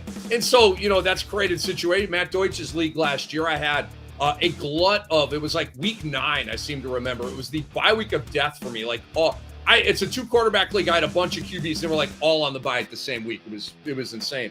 At best ball, you've got to really be strategic about that. And it's almost more important than the statistics that you might put next to the player as the bye week to let you know, no, I can't go there because I got this guy, this guy, and this guy already. You have an opportunity to get a quarterback you want, but your first two have the same bye week. You just can't do that to yourself. You have to be thinking it through. I do pay attention to bye weeks in my drafts. I just do. It makes me a lot less of a struggle bus situation when it comes to Mageddon. I don't want to have 4 players. I don't want to have all my wide receivers and just be playing scrubs. I don't want to have to get rid of a player that I like, that's healthy, that's performing for me just because out of desperation. Rolling down in the deep, when your brain goes numb, you can call that mental freeze. When these people choke to Jones, Moose, and Keith with you on this Memorial Day Monday.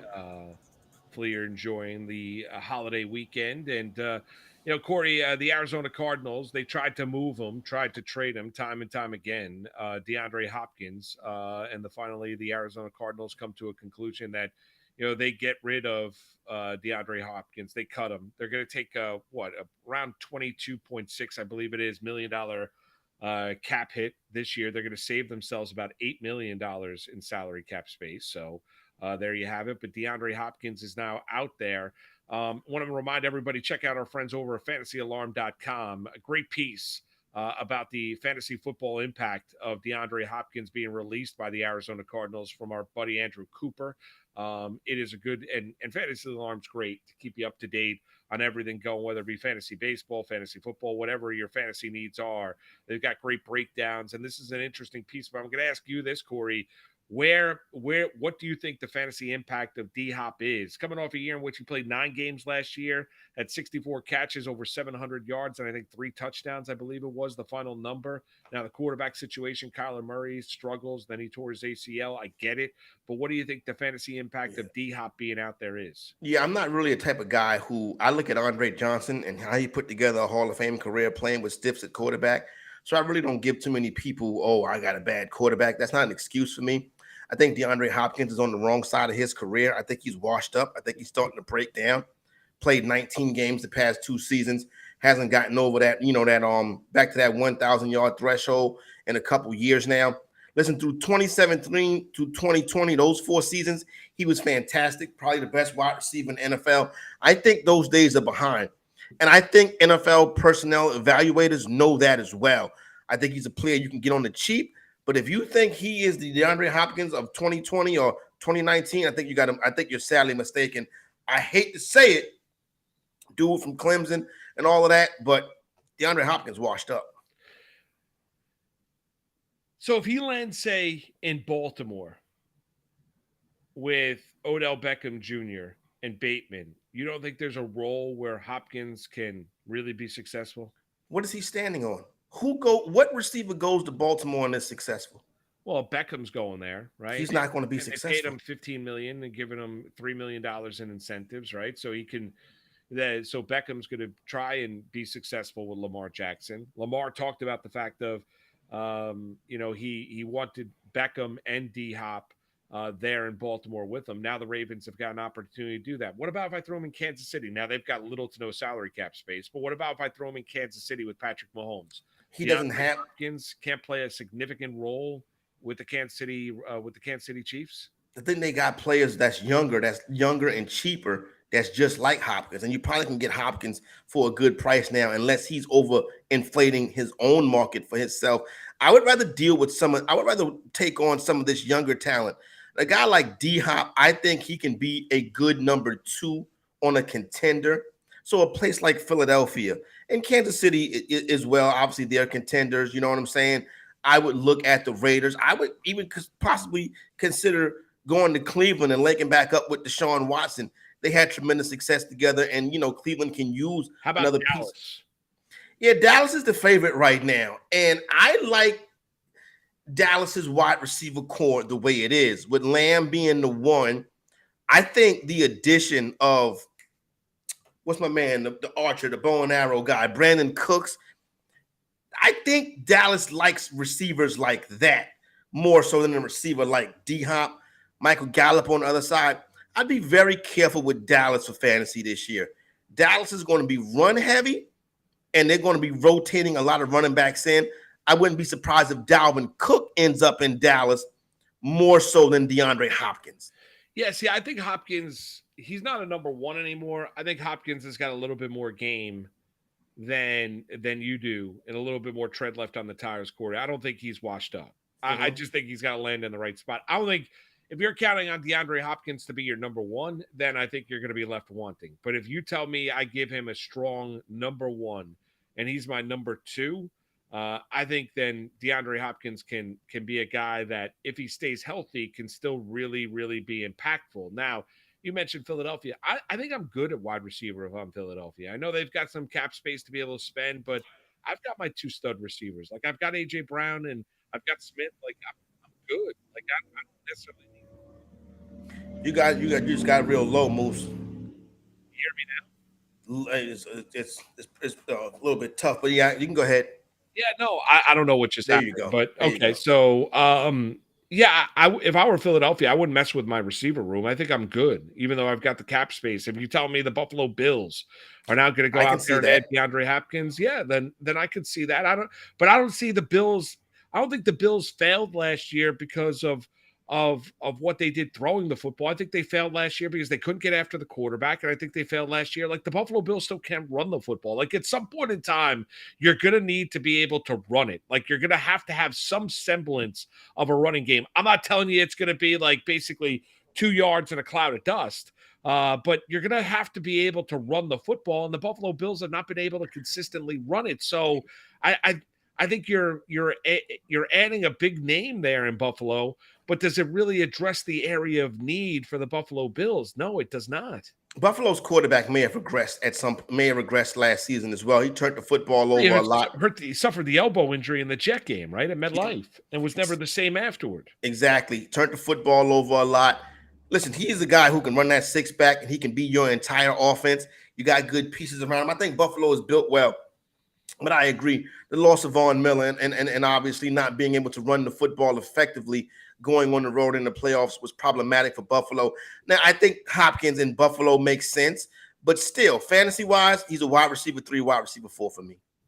Yeah, so check out and make sure to check out Fantasy Alarm. Andrew Cooper's got that piece on DeAndre Hopkins. Cool. There's also Fantasy Baseball Injury Report, MLB Best Bets, baseball prop plays for prize picks. All this plus the award-winning DFS playbook covering 10 different sports, including tonight's Game 7 in the NBA Finals, Game 6 in the Stanley Cup playoffs, and more. Subscribe to Fantasy Alarm today. Get 50% off your first 6 months with promo code ALARM50. That's ALARM50 at fantasyalarm.com. Get started with a free trial today. He's Corey Parson. I'm Marc Malusis. I want to play a little piece of sound for you from Nikola Jokic and get your take, Corey. This happened a couple days ago, about 5-6 days ago. Here is the two-time MVP of the NBA talking about social media. Play it, Ernie.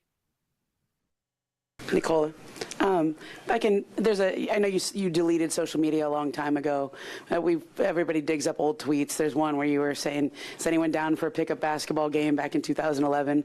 First part is just sort of why did you delete social media? And two is how are you different from that kid back in 2011 asking for a pickup game? You know how hard it is to find a pickup babe right now, especially in my hometown. Like, I remember the days when you can just go outside in 5 o'clock afternoon, and if you lose one pickup game, you can basically go home. And now it's really hard to find like 6 guys who can play, because we play 3-on-3. It's not a 5-on-5. So that didn't change. So if anybody wants to go play pickup, yeah, they can call me. Yeah, just because, to be honest, I follow the guys who are like playing professionally right now. That's 3x3 tournament, and they're Serbian guys are really, really, really good in that. And I think I remember back in days that how I played it, and I think maybe the talent that the engineer from upstairs gave me, it's from playing basket to playing 3-on-3 too. And why I deleted social media, I think it's a waste of time.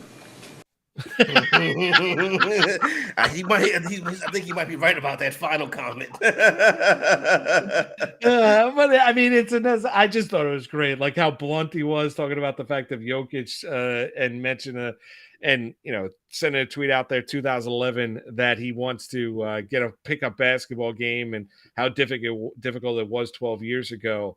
Yeah, he's not wrong about like there. It's a necessary in what we do for our jobs. Like you have to be active on social media. Now you have to find the right balance to do it. Like if you're Nikola Jokic, like what's the need? Like why do you need to go there? And whether you're getting trolled and someone says you stink, or whether someone's kissing your rear end or someone's baiting you, what would be the positives of social media if you're a guy of the caliber?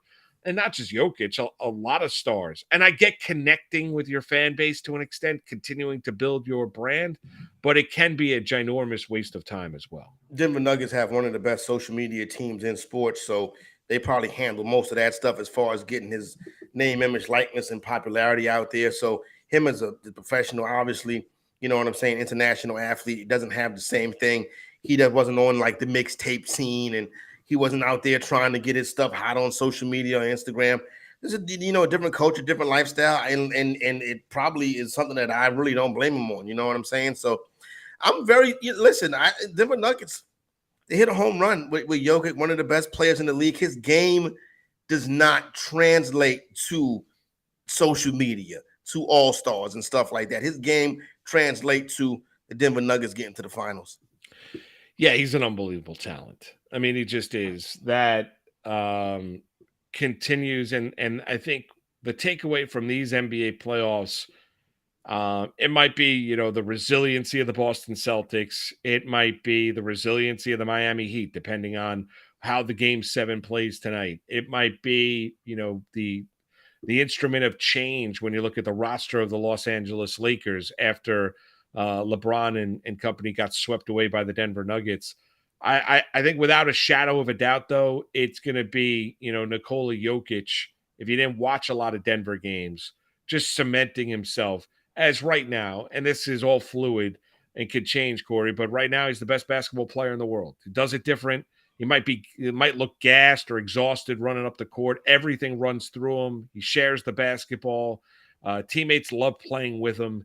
It's not like he's looking or complaining when he's not getting his numbers. He'll take the rebounds and the assists. Like there's nothing not to like about what he does it a little bit differently. It might look not as pretty all the time, but he's cemented himself, I think, as the best basketball player in the world. You can hitch your wagon to him and win with him being your main guy, and he can carry the load and he'll do it well. He won't disappoint you. You know what I'm saying? So, see, it's a lot of other players out there. You worry about, okay, I'm going to put the ball in this guy's hand and see where he can take me. One thing with Jokic is, you know how far he can take you. And now with Jamal Murray back, it's like what I tell people about Jokic is, these games, they be sweeping teams, and then Jokic won't have a point in the fourth quarter. Unbelievable. He is a true facilitator for that team right there, and he kind of makes the whole thing. He's the straw that stirs the drink. There you go. He is. It's the old line that they used to talk about with Reggie. Well, the one that Reggie Jackson talked about. Yeah, that's when Reggie Jackson talked about himself. Correctly. Which ticked off Thurman Munson, a lot of Yankees in that clubhouse. When during the Bronx Zoo days of the New York Yankees. We do the Fantasy Football Expo in Canton, Ohio, right? And most years, I think 3 of the past 4 years I've been out there. The first year I went, the Yankees was in Cleveland. Sunday morning, getting ready to go back to the airport, and the Uber driver meets me outside. He sees I have a Yankee hat on, right? And he goes, "Are you a fan?" And I'm like, "Yeah." He was like, "Do you know what's across the street?" I was like, "No." He was like, "Thurman Munson's buried right across the street." I was like, "You're kidding me." And he took me back there. He said, "You got a minute?" I said, "Yeah, I got plenty of time." And we drove across the street, and there was a cemetery across the street, and he took me to Thurman Munson's grave right there in Canton, Ohio. Wow. Did you know he was buried in Canton, Ohio? I did. I knew it was Ohio. I did not know it was Canton. Yep. Mm-hmm. You can go walk right back up there. It's a pair of uniform pants back there, everything. I was floored when I saw it. You can walk right up on it. Really? Yep. I did not know it was Canton, Ohio. And it's right across the street? It was right across the street from the hotel I was staying at that trip. Gotcha. Mm-hmm. It was right. I took some photos of it, put it on Instagram. I was like, I had no clue Thurman Munson was buried in Canton, Ohio. No, I had no idea. No idea about that. We'll come back. We'll get into the comments. Some interesting comments from Le'Veon Bell. Number one, about Sam Darnold. Number two, about potentially making a mistake with his contract negotiations with the Pittsburgh Steelers. Which is amazing when you think about it, if you're Le'Veon Bell. Looking back on the fact of how petty he was when they were offering him basically $14.8 million, but didn't want to play under the cap, or the tag, I should say, the franchise tag for the Pittsburgh Steelers. We'll get into that. We'll do that next. He's Corey Parson. I'm Marc Malusis. It's Moose and Keith with you on a Memorial Day Monday right here, Better Sports Network. Vegas Raiders have traded up to 35, and they give up the 38th overall pick. In addition, a 5th-round pick goes to Indianapolis as the Colts trade down. The pick is in. And, Coop, your top 2 tight ends, best tight ends available, are now off the board as Michael Mayer is going to be the Darren Waller replacement in Las Vegas, catching balls from Jimmy Garoppolo, maybe somebody else in the future. But Michael Mayer is off the board. The Raiders have traded up. And I always look at this, too, from like dynasty fantasy football standpoint. I always like the guys that are traded up for. Michael Mayer gets traded up for as he is off the board now at pick 35. He goes to the Raiders. How does he fit in this system? Not only with Jimmy Garoppolo, but also Devontae Adams, Jacoby Myers, some significant pass catchers there, including Hunter Renfrow now.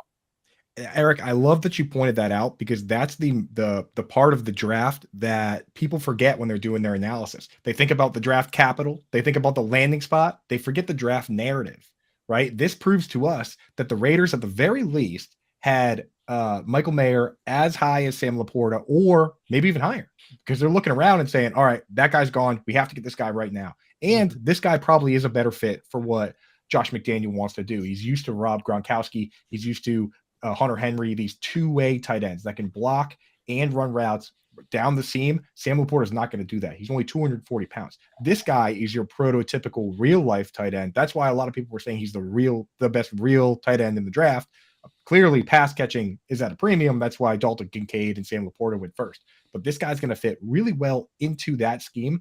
My question is, when does he become fantasy relevant? Because the vast majority of tight ends that are fantasy relevant are top 2 targets on their team, with Devontae Adams there and Jacoby Myers there, that's not happening. And Hunter Renfrow there. I mean, when does it happen, Moose? How long do we have to wait? Yeah, forever. It might be a while. I mean, when you look at it, but I do think he's a great fit.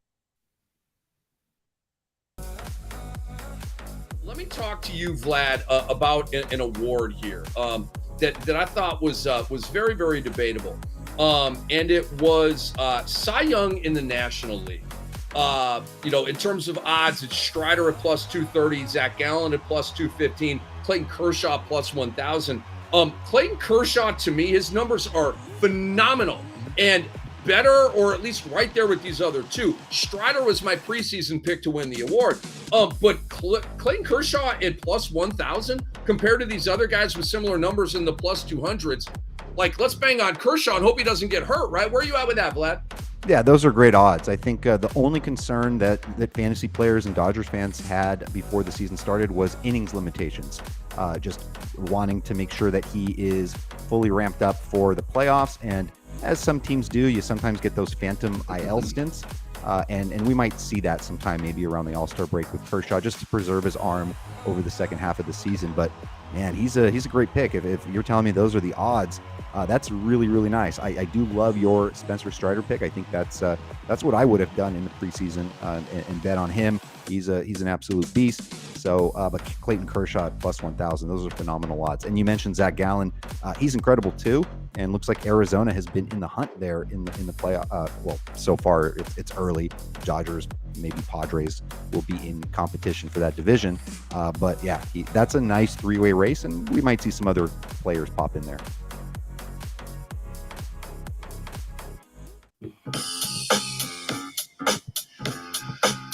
Corey Parson, Marc Malusis with you. Le'Veon Bell was on the let me get this right. He was on a podcast, which is the Steal Here podcast. It's a podcast that focuses in on the Pittsburgh Steelers. Going to play you, not going to play you, but I'll read you some comments here, Corey, from Le'Veon Bell, the former, Pro Bowl running back. And number one is talking about the contract. He played with Pittsburgh 2013 to 17, sat out 2018. because of a contract battle with the team. Said, looking back on it, that's what I did.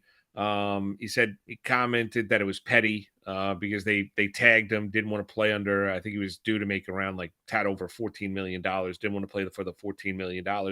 Also said and mentioned that he'd smoked marijuana before games. He said he smoked all the time. He said he'd smoke and then go out there and run for 150 yards and 2 touchdowns. Talking about his time with the New York Jets, 2019, 2 games in 2020, said gets to New York. That's when you instantly find out that head coaches make a huge difference. As soon as I got to New York, I found out that like out the first week, bro, this team wasn't that great.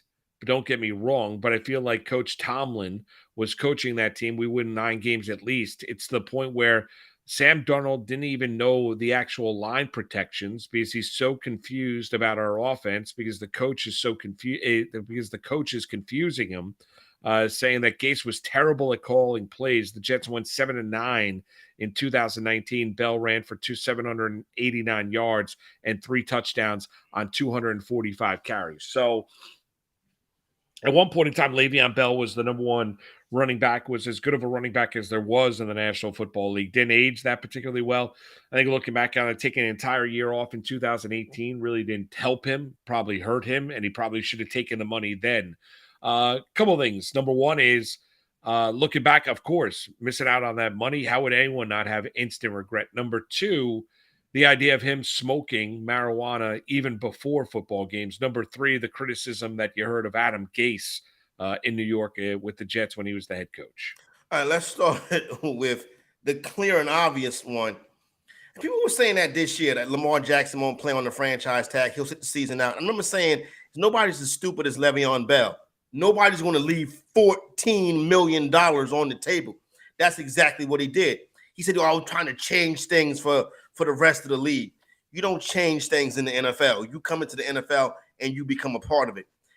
So that's right there. Now let's talk about going from the Pittsburgh Steelers to the New York Jets. We spent the first 40 minutes of this show talking about heat culture. There is no better culture in sports than the Pittsburgh Steelers. And it may not be any worse than the New York Jets, particularly with Adam Gase as the head coach. What did you think was going to happen when you went to the Time Warner building and Jenny Ventris interviewed you in a broom closet when you signed with the New York Jets? Did you think you was going to go into some situation that was going to be remotely close to what was being built in the Pittsburgh Steelers? And he's right. You see with Mike Tomlin, Antonio Brown, Ben Roethlisberger, every prima donna that you can think of was there in that locker room, and Mike Tomlin was able to control it and win with these guys every single year. And then the marijuana smoking thing, he is not the only one. I would say the majority of the players is probably getting high before they come to the stadium. It's everybody. On a lot of Sunday mornings, you'll have a lot of dudes drinking liquor to take the nerves off. Ron Artest famously went to the liquor store at halftime when he was playing in Chicago. Most Sundays, I would say close to 50% of the players probably have some kind of substance in their system, like marijuana, alcohol, or something like that, to get through the game to calm their nerves. I truly believe that. Yeah. I was in Arizona right with a Major League Baseball player, and he told me straight up, he was like, it was days that I was going to the game, and I knew I was going to be 0 for 4 because I was high out of my mind coming into the clubhouse. That's so surprising. Maybe I'm being naive. I don't know, Corey. That's so surprising to me. No, not to me, not at all. You watch what's I Am Athlete, and what's the one the Pivot, these shows with Ryan Clark and these guys that's on the internet. A lot of these athletes talk about how their drug addiction, their alcohol addiction, and they were all of them, not I want to say all of them, but a lot of them are taking substances before. Me and you couldn't even think. I couldn't do a show high. But you know what I'm saying? But, yeah, I mean, like, yeah, but I'm also, I don't know. I mean, maybe your body starts to react to do it if you're doing it consistently on an everyday basis. I don't know. Like, I agree with you. I could not do what I do inebriated. I could not do what I do high. I could not be able to focus, could not be able to maintain, a consistent thought process, have a conversation, be fun, all the things that we talked about. I mean, maybe I'd be funny in certain aspects because I probably wouldn't stop laughing. I couldn't do it. So I like the idea, I mean, of going out and smoking pot before a game and then running for 150 yards and 2 touchdowns. I mean, it shows you just how athletically gifted Le'Veon Bell is. I agree with you. I mean, it was idiotic, for Bell to be there. There's such a short time that you can make that kind of money. Yep. And as a professional athlete, especially when you're looking at the shelf life of running backs in the National Football League, where there's consistent turnover at that position, how do you sit out an entire year and just be like, okay, I'm going to be A-okay? And his career was never the same. Like Never. he wasn't the same running back with the Jets, and then got cut by the Jets, signed with the Chiefs, and then played a little bit with Baltimore and Tampa, and then his career was over. I mean, that was done. it. And if And he mind you- stayed, and let's be honest, Corey, like if he stayed in Pittsburgh, I mean, at one point in time, that big three of Roethlisberger, Bell, and Brown were unbelievable. Look at how all those careers ended. Roethlisberger at the end couldn't throw the football. Antonio Brown's getting set to play what in the indoor league? What league did he just sign up for? Antonio Brown. I think he's playing for the team he owns that the players are not getting paid, so he may have to go out there and play. Right. Antonio Brown, the Albany Empire, or something like that. Yeah, But so Moose, that's but- Antonio Brown. Look at how his career came to an end, running off the field as a member of the Tampa Bay Buccaneers, and now you have Le'Veon Bell hopping on a podcast talking about the fact that he was smoking pot before games, regret about not, being petty and not signing the deal in the negotiations with the Steelers. And the fact that, Gase was a terrible head coach. Listen, we all saw how bad of a head coach Adam Gase was. He was terrible. Yeah. No, he was. But listen, I think now that you kind of see, now that Le'Veon Bell is talking, what you see is basically he was an athlete, but he wasn't a professional athlete. Professional athletes come to the game sober. Professional athletes work on their body. Professional athletes do what they need to do to have long, extended careers. Athletes do stuff like what Le'Veon Bell did. He sat that season out and made a rap album. Yeah. And was robbed by 2 strippers that he had living in his house. Yeah. That's not how professional athletes live. No, that is not. You're right about that. That is not the way that professional athletes go about their business. There's now guys that take care of their bodies. I mean, compare that story with the fact that LeBron James, spends about $1 million on his body every single year to make sure he's in peak physical condition. I mean, that is a night and day difference. I also thought it was interesting. When I mentioned Roethlisberger, did you see the story that came out last week that he was rooting against Kenny Pickett? Yeah. Have success early on. Like, if you're Roethlisberger, like, okay, be open and honest.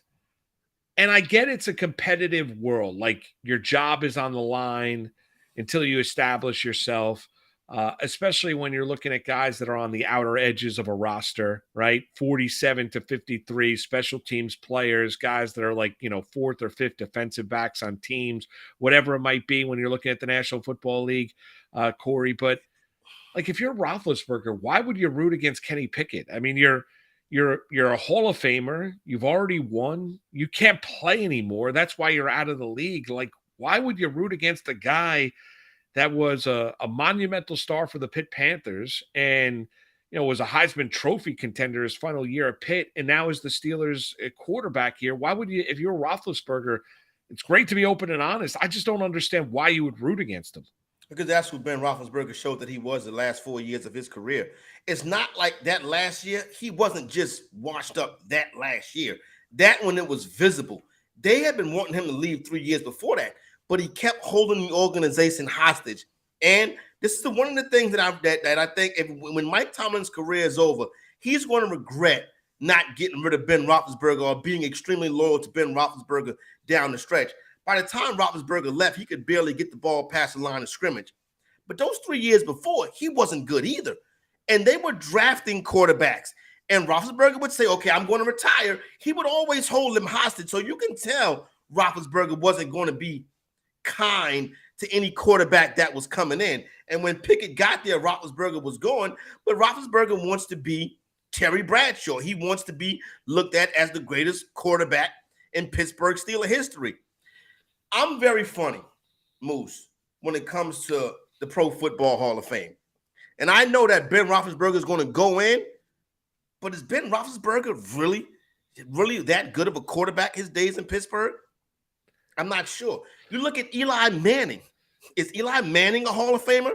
In my book, yeah, because he got the 2 championships. But Ben Roethlisberger nor Eli Manning had a better career than Steve McNair. And Steve McNair will probably never get in.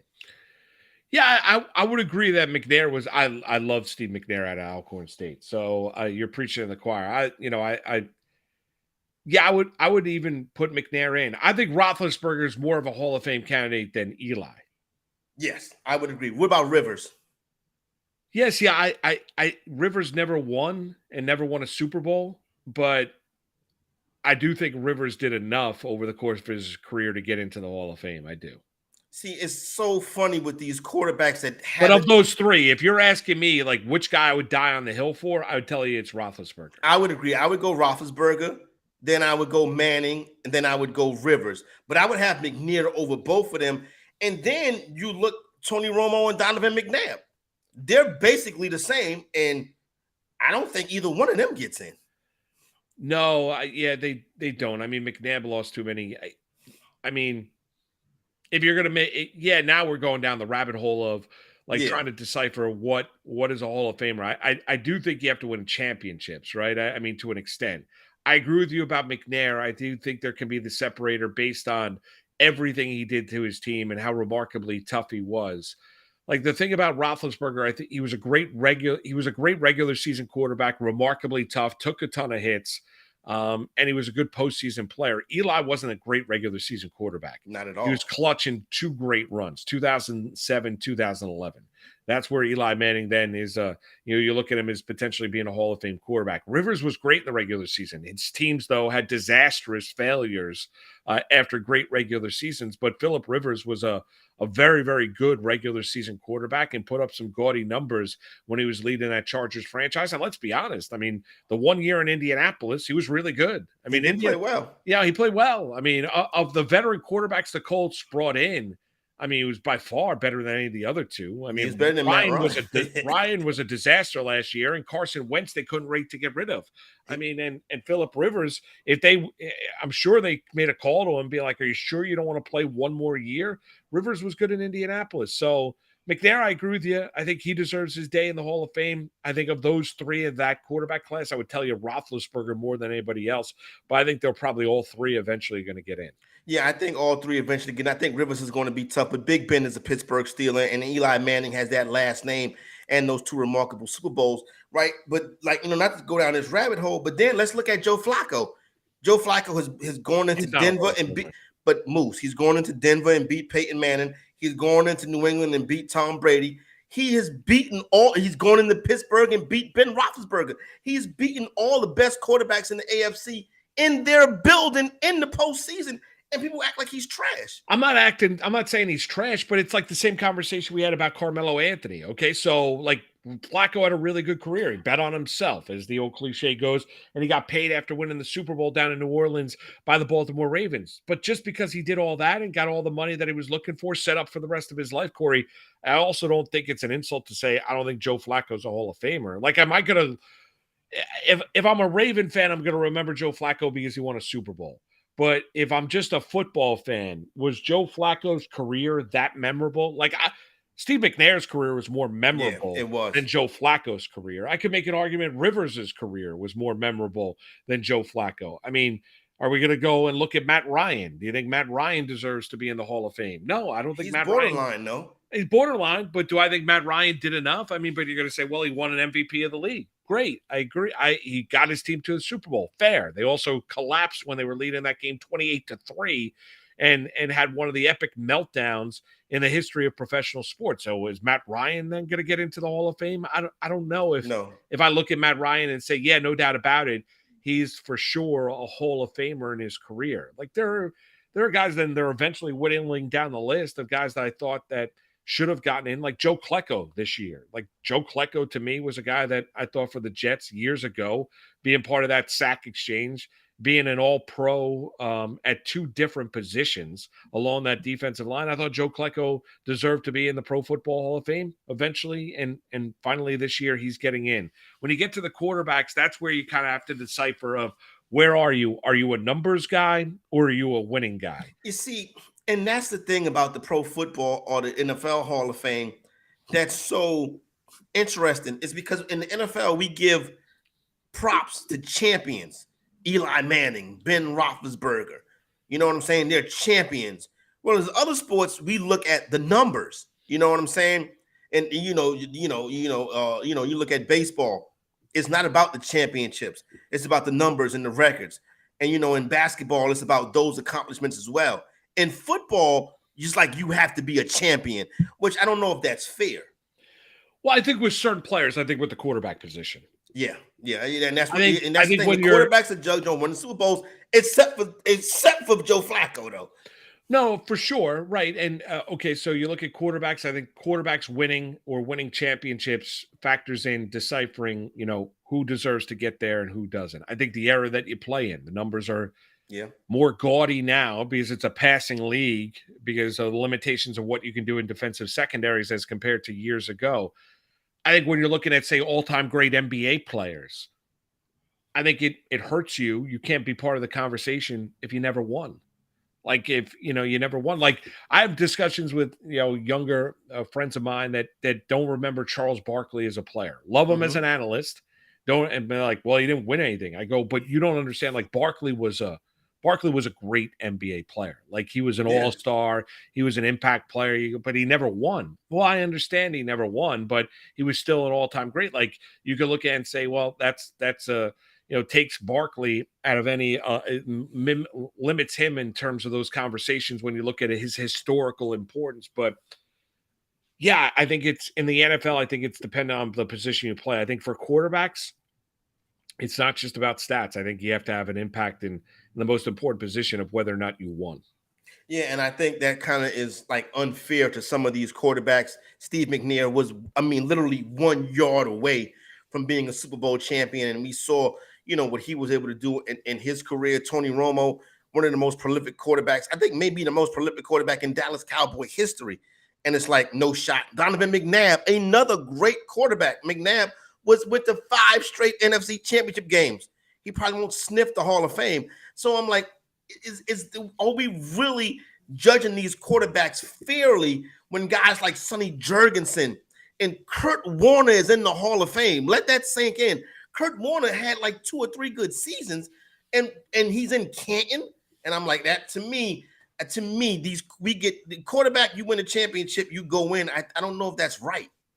Fair. I do think Warner's a Hall of Famer. I think you can make an argument about Romo, but I think Warner, what he did with the Rams and then what he did that secondary career, what he had with the Cardinals, I think Kurt Warner did enough. I do. But speaking of quarterbacks, and interesting thing, couple of things. Number one, from the NFL, Garoppolo. So if you've not been following along, the news came down over the course of the last 24, 48 hours about Jimmy Garoppolo and the Vegas Raiders. And in essence, Jimmy Garoppolo, when he signed his contract in March with Vegas, and it was a 3-year deal, I think $72 million, leaving the San Francisco 49ers, he failed his physical because of the left foot injury that he suffered last year with the San Francisco 49ers that ended his season and began the renaissance of Brock Purdy, Mr. Irrelevant, and his rise in the National Football League. So here's where we stand with Jimmy Garoppolo and the Vegas Raiders. If he doesn't pass, they had to amend his contract. So the signing bonus got transferred over to salary in 2023. Here's the trick, though. If Jimmy Garoppolo doesn't pass his physical, the San Francisco 49ers can get out from underneath his contract and not have to pay him $1. The Raiders can get out from underneath his contract and not have to pay him $1. So now he's got time. He's got to pass that physical, I think, by game 1. So he's got time to pass that physical, but I guess they were so concerned about the state of that left foot and that foot injury he suffered last year with the 49ers that now there's concerns. Imagine if the Vegas Raiders, imagine if Garoppolo doesn't pass his physical with Vegas and they basically send Carr away. They bring Garoppolo in and you're the Vegas Raiders and you're looking at Stidham as potentially your starting quarterback out there in Vegas, who, is okay. I get it. But is Stidham still even there, though? I thought he was still there. Is he not the backup quarterback? Stidham may not be there any longer. Stidham may have gone someplace else. I like Stidham. right? I'm gonna stud him as I call him. I'm gonna stud him. I'm a supporter of his. Jimmy Garoppolo is their guy, though. You gotta this is the brain trust. Josh McDaniel. Yeah, this is McDaniels. This is the brain trust. Lombardi is over there too. He's the OC over there.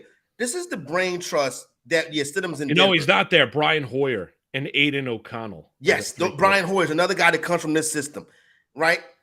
This is the Garoppolo is their quarterback that they found. This is the guy that they brought in to replace Tom Brady, but Kraft wouldn't let him. I guarantee you they're going to do everything that's a very complicated offense, and nobody knows it better than Jimmy Garoppolo. And I think Jimmy Garoppolo takes the Raiders to the playoffs this year. I do. Now, do you think are you concerned, though, if you're a Raider fan listening or reading this story? It was as broken by Mike Florio, Pro Football Talk, and others just before the holiday weekend. Are you concerned about where a historically injured Garoppolo, who's successful, when he was a starter in San Francisco, he was 41-19 in the regular season. The only Kyle Shanahan quarterback that wins. Went to an NFC championship game. Like Jimmy Garoppolo, as limited as Kyle Shanahan thinks he is, and that's why they wanted to get out from underneath him and move on. As limited as that is, Jimmy Garoppolo wins football games. Are you concerned right now, if you're a Raider fan, where the health of that foot is? The fact that he failed the physical, and Vegas now has language in the contract to where if he doesn't pass his next physical, that they don't have to pay him and they can get out from underneath the contract. Then it's Brian Hoyer at quarterback. Yeah, and then it's Caleb Williams at quarterback next year, because Brian Hoyer is not going to get you anything but, you know what I'm saying, down there with the Arizona Cardinals battling for the first pick in the draft. Now, Devontae Adams just came out and gave full support to the organization, gave full support to Jimmy Garoppolo. So it's going to be interesting to see how this plays out. But I am very optimistic about the Raiders this season. You are? I am. Based on Jimmy Garoppolo being there. Jimmy Garoppolo being in that offense he's familiar with. Do you take Devontae Adams had a tremendous season last year. Nobody's talking about it because it got held back because of Derek Carr. Derek Carr was not good last year. He wasn't. But listen, a lot of people, their first year in this McDaniels offense is not good. It's just the way it is. Josh Jacobs led the NFL in rushing. They lost 11 games, 9 of them by 1 score or less. I think this Raider team is ready for a breakout. I think the Raiders are pushing up, and I think the Vikings, who had that 13-win season, they push down. Well, Devontae Adams just wants to remind everybody that he's not a product of Aaron Rodgers. By the way, did anyone actually think Devontae Adams was a product of Aaron Rodgers? No. No, I didn't. I mean, that's like LeBron James telling everybody he's going to retire, or thinking about or contemplating his future after the Lakers got swept by the Denver Nuggets. Meanwhile, for 3 years, he's talked about the fact he wants to play in the NBA with his son. Yeah. Now, all of a sudden, he's using that moment, and people are running with it. Oh, what would it look like in NBA without LeBron James? My friends, he's not retiring. Just like we all saw Devontae Adams. Like, Devontae Adams is the best receiver in the National Football League. And then, he was not a product of Aaron Rodgers getting him the football. What we saw last year in Green Bay was the fact that Aaron Rodgers severely missed Devontae Adams. Yep, 100%. So I'm not worried about that.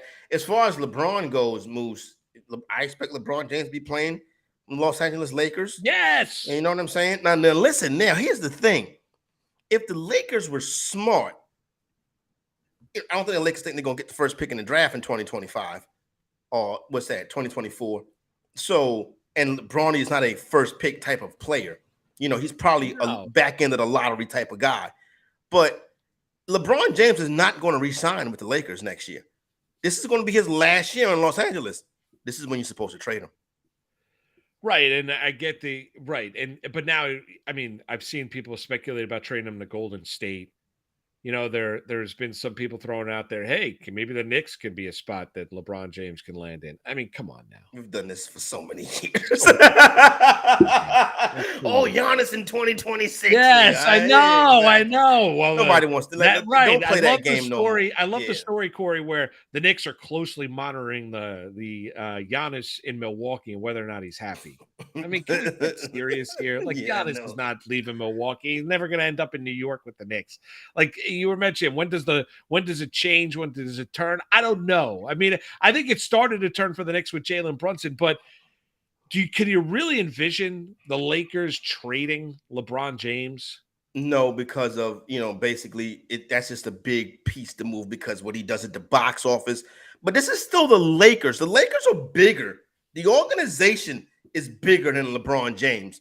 The smart thing to do would be to trade the player that is not going to re-sign. You know what I mean? I don't disagree with that. I just can't envision the Lakers trying to win next year and saying we're going to move on from LeBron James. I would agree with you on that. And think about somebody told me this a long time ago. When athletes go to New York want to go to New York to win a championship, they go to the Yankees, not the Knicks. Well, right. And that hasn't been true in a long time either. Well, yeah, and the Yankees haven't been to a World Series since 2009. They won it. They beat the Philadelphia Phillies. And, the Knicks haven't, been back to the NBA Finals since 99. So it's been a while. I mean, the Rangers haven't been back to the Stanley Cup Finals since, well, not all that long ago, but it was Lundqvist and the Rangers, and they lost to Los Angeles Kings. So, yeah, I agree with you. You don't go right now. I do have confidence in the Knicks, but we'll see exactly what they do and the pieces they move and the decision they make whether or not to move on from Julius Randle. Game 7 tonight. We got about a minute and a half. Let's close it out here, Corey, because I'm going to get the popcorn out. Like, I can't wait. I hope we get – well, here's what I hope. I hope midway through the fourth quarter, I'm watching at home, and I don't know who's going to win. I want it to be the same way. I want it to be the same way. I'm going typical Game 7 rules. I'm taking the underdog, but obviously in the Game 7, the best bet is always the under. So hit that under. I'm going to be on the Miami Heat. I think it's a one-possession game. I like the Heat to win the game. If Boston jumps out early, Boston's going to hammer them. Yeah, Boston jumps out early. If this game is 20-7, timeout Spoelstra, 7 minutes to go in the opening quarter, that does not look good for Miami. No, it doesn't. But Miami's not going to quit at 20-7. Miami may quit at 54-34, though. Yeah, I just don't want to see that. I don't. No, Corey, it's a blast. Enjoy your holiday. Enjoy your Memorial Day. As Corey mentioned, thank our servicemen and women for everything that they do. That is what today is all about. Have a great rest of your Monday. Keep it locked right here, Better Sports Network.